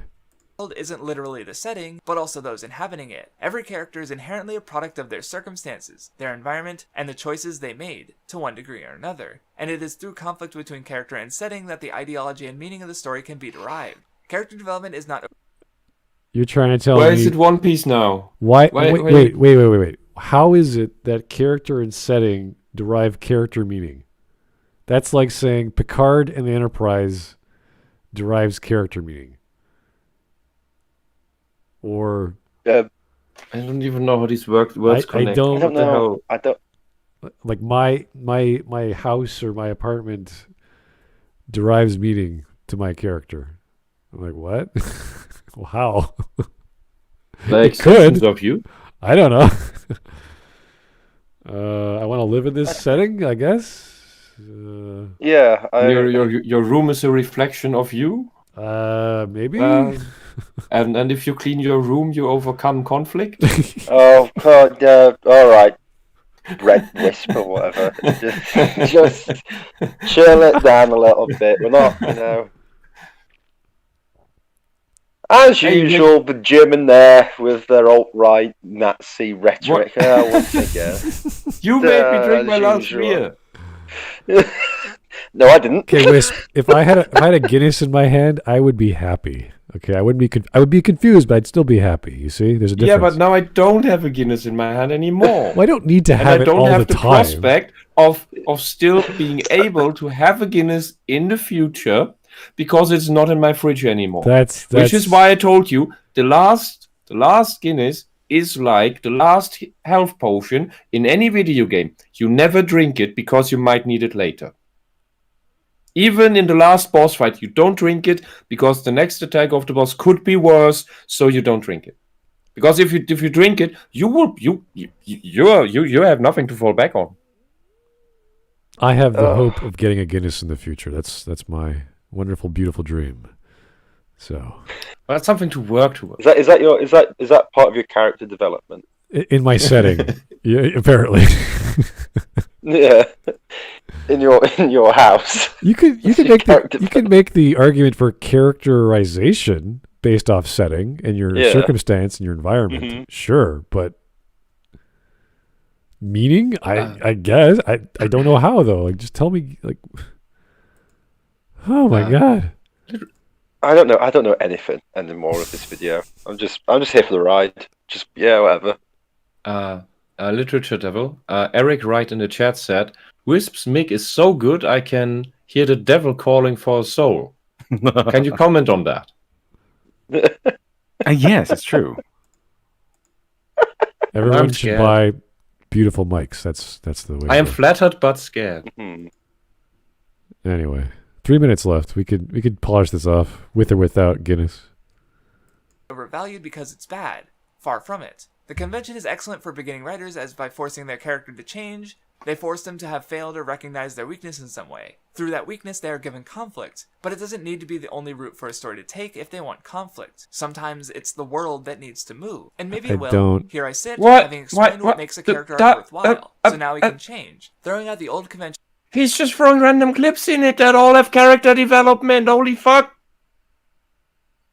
He just said made an abyss in that. If So- there's anything that has major character development, then it's that. The only Holy thing hell! I got was that the character development doesn't have to happen because they want to change in the world, and they keep striving for that ideal, and the people around him or the government or the institution or whatever the system they're part of has to change as a result of their influence. Fine. That's fine. You're telling a story about changing a system. Great. That's the purpose of the story then. You don't need protagonist character development. I get that. But he's confusing that with the general idea that character development as a whole in stories is overrated. That's like saying romance stories are overrated because, women and men and whatever. It's just romance. That's so silly. It's like, no, that's a genre of storytelling. The same way the hero's journey is a certain technique in storytelling, which is not going to go away, and it's not going to be unpopular for any insurmountable time because people will keep reading these stories and watching these stories. Because it's the foundation. It's the core of the human condition. It's weird. Punish Berserker, hey, JoJo's Bizarre Adventure, Fist of the North Star, Baki the Grappler, Hajime no Ippo, G Gundam, Dragon Ball Z. Naming animes is an argument, right? He's doing something here, and he's showing character moments in multiple animes just randomly, and you're like, this is good. This is a good scene. This is also a good scene. These are all good scenes. Why are you doing this? He has to show us bad animes with bad scenes, and then we'd go, oh yeah, character development is pretty overrated. They exist. There are lots of it. There are more bad anime than good. Shouldn't Just be like hard. there's more bad any media of that media than good media of that media. Ronarushin, did somebody say Gundam? Are you the Gundam expert now? Oh no. Well, we have the Neptunia expert. We have the Gundam expert. Who else is next? We need a Macross expert so they can start fighting. Oh, I like Macross. Macross Plus is awesome. And Macross Frontier. Macross. Yeah. As soon as you have animated Pepsi cans flying at 60 frames a second, you know you're having a good anime. What the fuck? You ever see those missile barrages in anime where there's all these missiles and they're tracking a jet and they're flying at all these weird angles? Mhm. If you pause on some of the frames, the animators literally animated Pepsi or Coke cans as missiles. What? That's a good Easter egg. It's cute. Yeah, I like it. Anyway. of focusing so much on development when there's so many ways to tell a story. Except, no, not at all. Supplanting one helpful but limiting standard for another more helpful, but in its own way limiting standard gives forward motion, but the ideal isn't so clean. My examples were deliberately characters in which their total arcs fit the terminology used, but my intent was not to claim that these are the only character arcs possible, not in the least. Rather, through the descriptive terms of positive, negative, and static dynamic, we have tools to more easily break down many character arcs, as many stories are not so simple as to fit all their... Wait a second. Is he talking about the critic breaking down the story, or is he talking about the writer using a certain technique to write a character arc? Those are two different things. Oh, yeah, I don't know. If you watched all these things, then you should see how they all have development in them. And how is that bad? Apparently, you like them. Yeah, I don't get it. All right, just threw me for a loop there. Okay, keep going. Explorations need one bubble. For example, a character arc can easily change its nature over the course of the story. To take A character arc can easily change over the course of a story. Okay, That is the point of a character arc, to change the character, yes. Yeah, and for whatever he's trying to say, that is still always development. No matter in which direction it goes, it is development. It's not turning you necessarily into a paragon. It can turn you into a monster. It can turn you into a depressed slob, but it is a development into that direction. Yeah. And that's part of the story. Maybe it is the story. Here is Mike Test again. Quentin reviews the Rankin base specials. Help me in caps. What? Pardon? Mike, what are you talking? Punctuation. Mike, you having a stroke? Sentence structure. Please. Yes, he has 2 exclamation marks in there. But I don't know what you're trying to tell me. Well, he has punctuation in that one, yes, but not the correct. Mike, We can all help throw me. exclamation mark. Help me, Michael. Sentences. Help me help you. I don't know what you're trying to say, but anyway. I mean, it does sound like he needs help. Quentin reviews, was it ranking? The Rankin base specials. Rankin Bass as in BASS. Is that fish? Is that music? Oh, ranking bass. Or is it bass, or bass? So it's maybe he's seen something on Quentin's channel that he wish he didn't, Rankin. which isn't a surprise. I don't want to watch another Quentin video if I possibly could. No, I don't even want to remember that person exists. Yeah. To be brutally honest with you. Here's Roan Harushan. Why, yes, my good Smud, I am, in regards to being a Gundam expert. Okay, everyone's got their thing. You must call him a Quentin expert. I was about to say Quentin expert, and I was be like, wait a moment, that's wrong. That's really wrong. I got a degree in Quintinology. Oh god. I've got a degree in Quintinology. This entire It's episode. That's what literally you just go on to the the back of Kiwi like a ones farms for. What is going on? chewing gum wrapper. Why are we watching I don't know. Naruto? What is happening? Oh, this is Naruto. Oh, right, okay. If you my personal suggestion, if you make videos like this where you talk a lot about several different things and maybe even complex things, complex sentences, use words that you don't define too well, do not have stuff going on the screen all the damn time at random.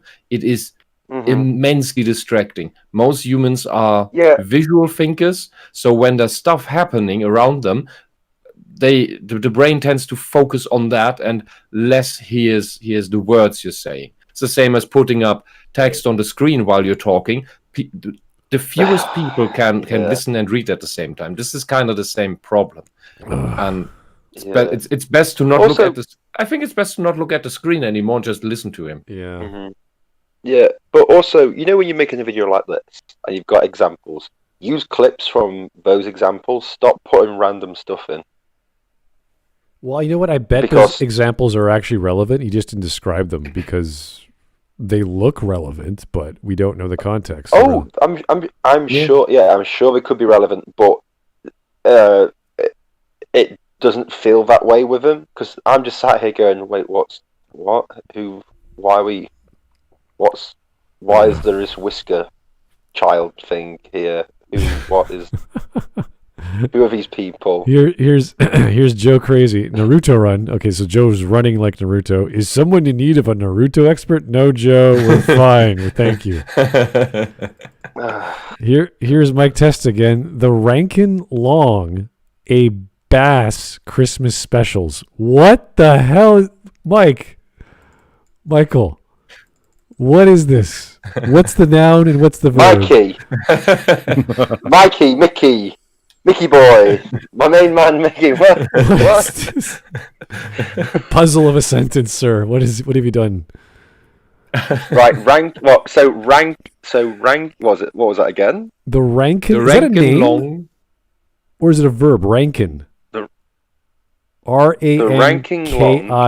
Rankin Long, a base Christmas specials. I don't know what's going on. So Rankin Long is a name of a person. Okay, Is maybe. it? Maybe. Is it? A base. A base Bass Christmas. might be an instrument.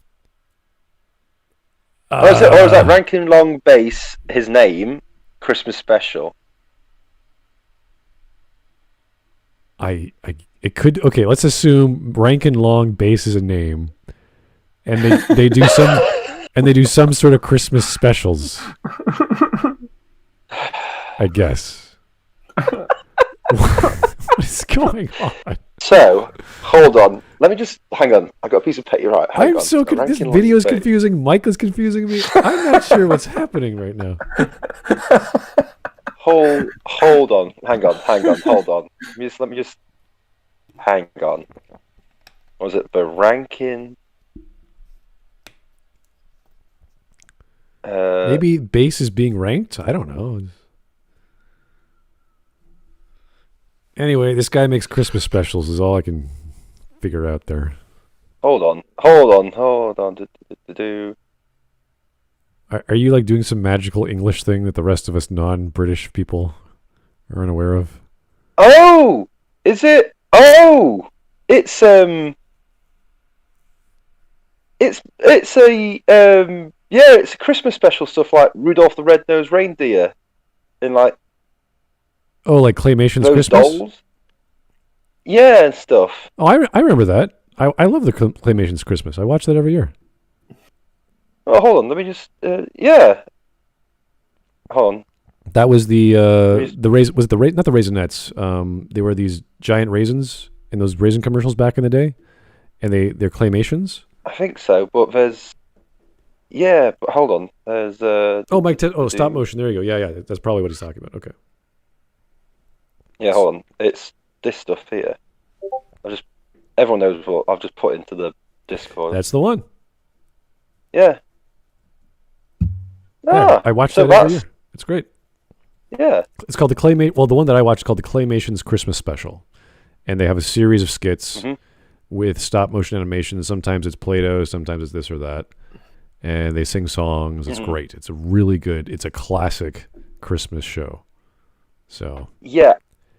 And you're saying With the that, animation studio is called Rankin Long Base? Yeah, it's Rankin, and then it's like / and then Bass. So I think there might be two things. Okay. Like, gotcha. All right, that makes more sense. All right, let's keep going because now that I'm less confused, I feel better. All right. Whew. Yeah. Roan Hirushin. So Quentin does a video on them. Ah, right. Oh, that's okay, cool. We're not watching it. No, we're not that's watching cool. that. No. I actually like them, but No. we're not watching it. No. No. Are you kidding me? Are you crazy? You insane? No. Roan Hirushin. And like that, the Gundam 00 Quanta in my head has been changed into the 00 Quinton. Oh, I'm so sorry. I actually really like 00 Oh no. Gundam. Now that you've also mentioned 00, I'm thinking of like Quentin of Solace. I don't know why, for some reason. Instead of Quantum of Solace. I don't know why, it's in my head. I was thinking of 00 Flour because I like pizza, but that's okay. Anyway. Then I was sharing a bunch of I think Wisp and I had a good time just sharing pictures of food, and we were like, yeah, this is awesome. Oh. Look at this pizza. It's delicious. I want some. Oh, yes. But then we got depressed because everything's closed. Why? Yeah. Well, welcome to Ontario, guys. I'm in hell for the next month and a bit. So I want my favorite pizza place again. It's still open. I just can't go there because Yeah. of health crap. They don't and- deliver for me, so I can't. Yeah, and he doesn't do delivery. He stopped that 5 years ago or 6 even, because all the delivery guys he got were absolute shit. You know what? Some tried to even screw him over. You guys- Most couldn't find the streets they were supposed to You deliver guys to. have got to get Uber Eats in Germany, and once you get Uber Eats in Germany, I just had Uber Eats today. It's amazing. The person came within a minute of 12 o'clock. There was a window from 12 to 12:30. She was here at 12:01, dropped the food off, boom, done. Hot. Perfect Chinese food. It was Okay. brilliant. GPS tracked. It was fantastic. Loved it. Anyway. Okay, I find it interesting and commendable that even due to the lockdown, he doesn't pick up delivery anymore because he's so pissed at it. Well, it's hard finding good help. It doesn't matter what job you're in. Yeah. So I just order from a takeaway around from the corner of my house. So we just walk it up. So it's pretty quick. all right, here's Joe Crazy. I'm surprised y'all don't know Rankin Bass Productions. Those stop motion Christmas specials are shown every year. Thank you, Joe. Thank you for spelling the name in a way that makes me denote it as a noun, and with capital letters. Also, we don't have that's those why over we in the UK. capitalize all nouns in German, so that this doesn't happen. Also, these things don't get shown in the UK. I'll Really? just be brutally honest with you. You don't get Yeah, the no. go watch it. It's like 40. I think it's 40 minutes. I've seen it. Oh, you have? Okay. I've seen it. I've got it on. My granddad used to have it on VHS. It's brilliant. It's fantastic animation. But it doesn't get shown that Anymore? often in the UK. So I okay. wouldn't know if it was called that. All right. I know it as was it that Rudolph the Red-Nosed Reindeer. That's what we probably know it as, but That was not the as song. Rankin Yeah. Bass. That was the one I song. think I've seen that at some point. Yeah. All right. We're good. Our minds are feeling better. And let's look at Naruto now. Here we go. Yeah, The titular Naruto, Naruto's arc begins in a positive static fashion. Seeing the world as it is, he challenges the likes of Zabuza or Neji. Positive static fashion. He's at the lowest part of his life right now. He has no friends that believe in him. He's an outcast to get attention, and he thinks he's better, or he's trying to be better than everyone else by striving hard and hard and hard. So this Yeah, is and he's without parents. he has no He lives parents. on his own. And he's trying to prove himself, and he's going through his paces. That's not it's not a positive thing, really. It's just kind of his state of being. Yeah. And he also tries that by being a goof deliberately. Yeah. Using his perspective to point out contradictions in their ideals and actions. But simply seeing the world as it is doesn't mean he understands it. When trying to return Sasuke to the village, there's no contradiction to find. He seeks peace, yet attempts to accomplish it purely through overpowering Sasuke in disregard to his feelings, refusing to understand him, his arc taking on the color of a negative static one. For his stubbornness and refusal to I don't think he's I really don't think he's struggling to understand him that much. It's pretty straightforward. Sasuke wants power. He doesn't care about anything else. And Naruto wants his team member back as a friend. What else is there?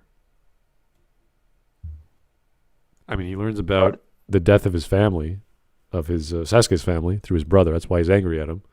Wants revenge. So, what is there else to understand? Hey, Joe Crazy, you want to chime in here and tell me what I'm missing? Go right ahead. Yeah. change, Sasuke pulled away from him and the leaf after attempting to reach a compromise where Naruto wouldn't. This result being even more of an inverse to the positive static arc than the Bebop example from before, with the world changing in a negative fashion as a result of Naruto's failure through Sasuke's fall. Then, following that Wait a second, you're blaming Naruto for Sasuke's behavior? Are you joking? That doesn't make any sense. Sasuke wanted to leave the hidden village and get his power any way he wanted, and the village was slowing him down. Yeah. Nothing to do with Naruto. Just quick question. How is this meaning character development is overrated? I don't even know if this is even character development. This is just conflict. I don't get it. Okay, I can ask another question. What's the point of this video? I'm not quite sure yet. Trying to figure that out. I'm There's confused. not much Because- time left. We don't have much time left. Let's finish Because it off. I came into it thinking this about character development is overrated, and all I've got is here's some anime. That's good because it has character development. No, that's it. No, that's it. It's just here's some anime. And it's just been showing anime and saying, well, this one's good. It's like, okay, cool. I know. Let's just finish this off. There's nothing. I doubt there's going to be much left to talk about. Failure, he began to fight to understand, cutting off comrades in search of more power, feeling an intense hatred, and through those experiences finding his way. That positive change leads to him making his declaration that he would bring Sasuke back and accepting the hatred within himself, finishing his positive dynamic change before the war. With his will to understand finally learned, he was tested by the world, and demanded it change by staying true to himself as the story loops back around into a positive static arc. If you want a more thorough breakdown of his and Sasuke... Positive static arc. What does he mean with that? You're telling me I- Naruto doesn't grow? I really need a definition of that. Does he just mean that you have a positive arc and then it gets then the development stops for a while until whatever else happens? I know what he means with that. You can make the argument for Naruto with the 200 episodes of filler, but other than that, with all his other things that he's going on about, I don't fucking know.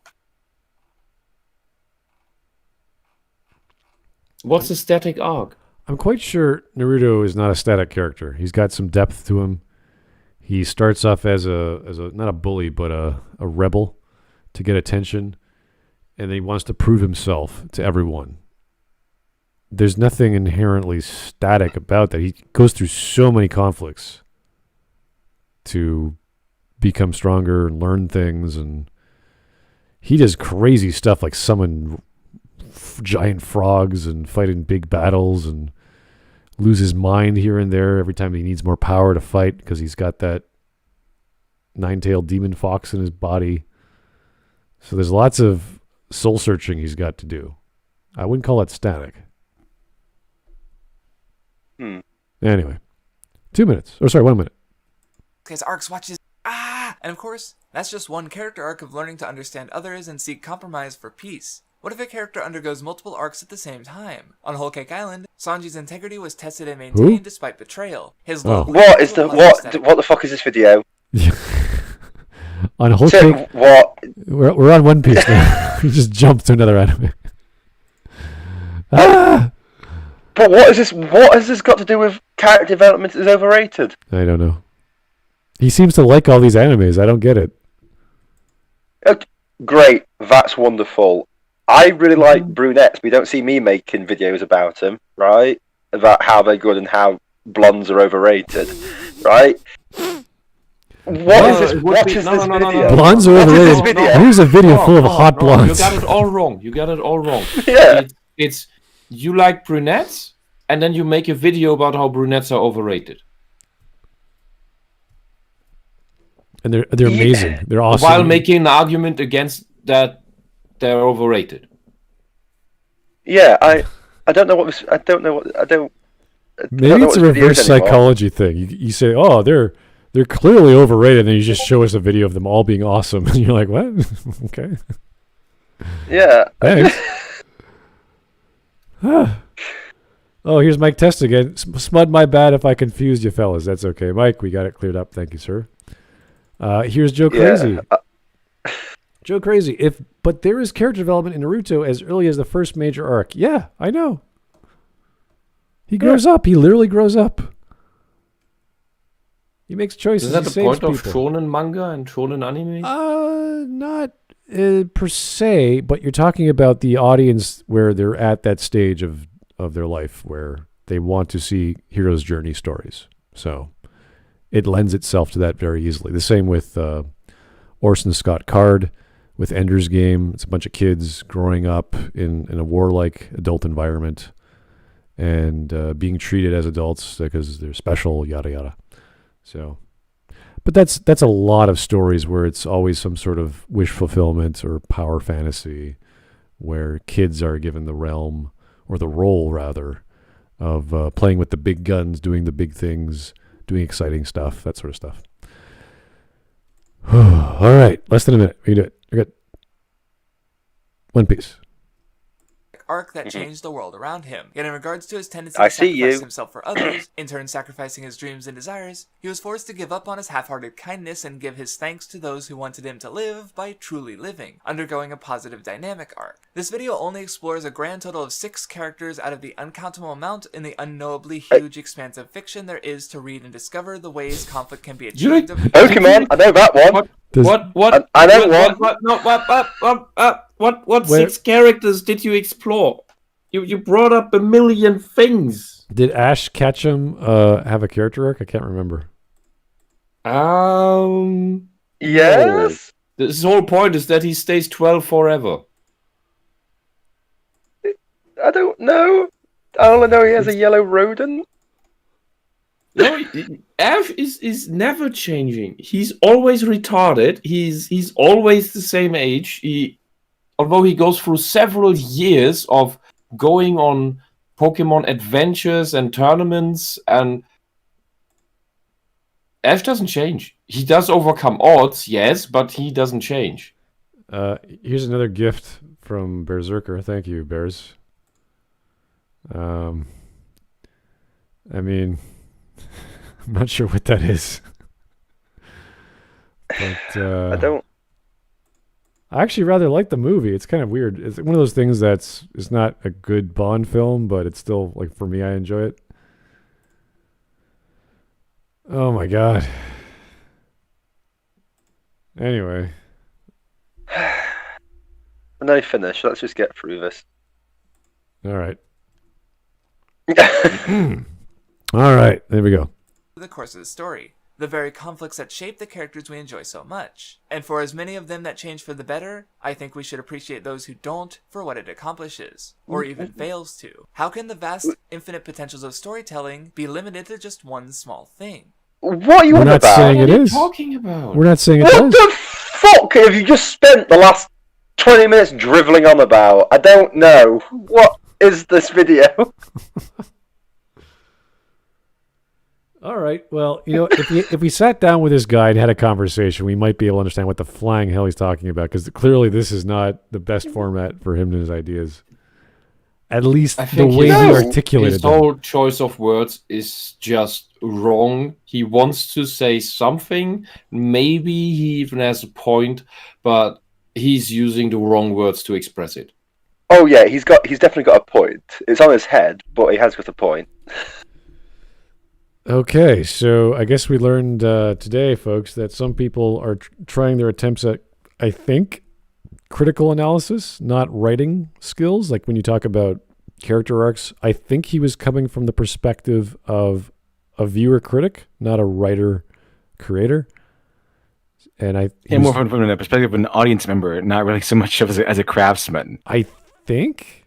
I still have I never heard of these terms before. What's a negative static character arc? What is that? What is it? What is all this? I don't know. When you make up new terms, please define them properly. It's like writing an essay. If you've ever written an essay in high school or college, one of the main things is that, yeah, you can take some artistic license, but one, you have to define it. Define how this term will be used in the remainder of the essay. And two, if you do something like grammatically different, make sure it's consistent throughout the essay. So at the very least, we need to have a definition or something resembling a definition for these things. I know he kind of maybe alluded to them with examples and things, but the thing is, I haven't seen these anime. I haven't seen a lot of these anime. And it'd be helpful if we had a blunt, straightforward definition as to what he exactly means when he says negative static character arc or whatever it was. And why it's a good thing. Because he's trying to argue that it's not a worthwhile thing to encounter in stories and yet he promotes that as Cowboy Bebop is a good thing, and you're like, wait, so what do you want me to take from that? I still don't know how any of this is overrated. Yeah, it's like salt. It's like salt in foods. I guess salt is it's overused. It's used so many times, but sometimes you get sugar. You're like, wait, so sugar's good too? What's wrong with salt? Oh my. Yeah, I don't. Whew. All right. I think I'm already stuffed and drunk enough that I can't go back and get more. So I just got to sleep this off or work it off, do some exercises. That's exactly what I'm going to do. So I have nothing to say. I'm just empty of ideas here. I'm going to go back to shooting small mammals on Red Dead 2. I just enjoy my character development. I'm going to just write I've a nice seen enough comment. anime today. I'm going to write a nice comment in his video saying, "Sir, I have no idea what the hell you're talking about. Please talk to me in person or on Discord and we'll have a good time." Yeah. Cooking is bad. Please, dear Lord, talk to somebody. No. Cooking is overrated, but frying, baking, and boiling something until it's good, that's okay. I just think he wanted to show off that he could make videos and he likes anime. I don't know. I think he needs to work on his sentence structure. That's about it. If he actually read the paragraphs in some logical connection of ideas, I think we wouldn't be as and the tone was exactly the same when he jumped from anime. So it sounded as if he just recorded that and then he stopped and recorded another one and stopped and recorded another one, and there was no flow. But anyway, and with complex stuff, it also helps to put some info boxes on the screen. I don't know, something. Anyway, thanks guys. That was just confusing. Hopefully, we won't have another one like that anytime soon. But tomorrow is another day, and tomorrow is Friday. Oh no! Oh no! If you guys don't remember what we have at the end of the month. Friday is Christian Food Day. No, Weeb Day, obviously. Can you imagine a Weeb Renegade Cut Day? That would be terrifying. Oh no! Is there an anime Renegade Cut video out there? Oh my god, that'd be terrifying. Also, it's not Christian Food Day. Okay. I mean, Renegade Cut has the easiest job on YouTube ever. All it is the same video, just plug in a different popular media in there. Why is this fascist? Why is this fascist? Why is Star Wars fascist? Why is The Last Jedi fascist? Why is The Return of the Jedi fascist? Why is Schindler's List fascist? Why is this fascist? Why is Outro Segment fascist? Is it actually Renegade Cut tomorrow? Yes.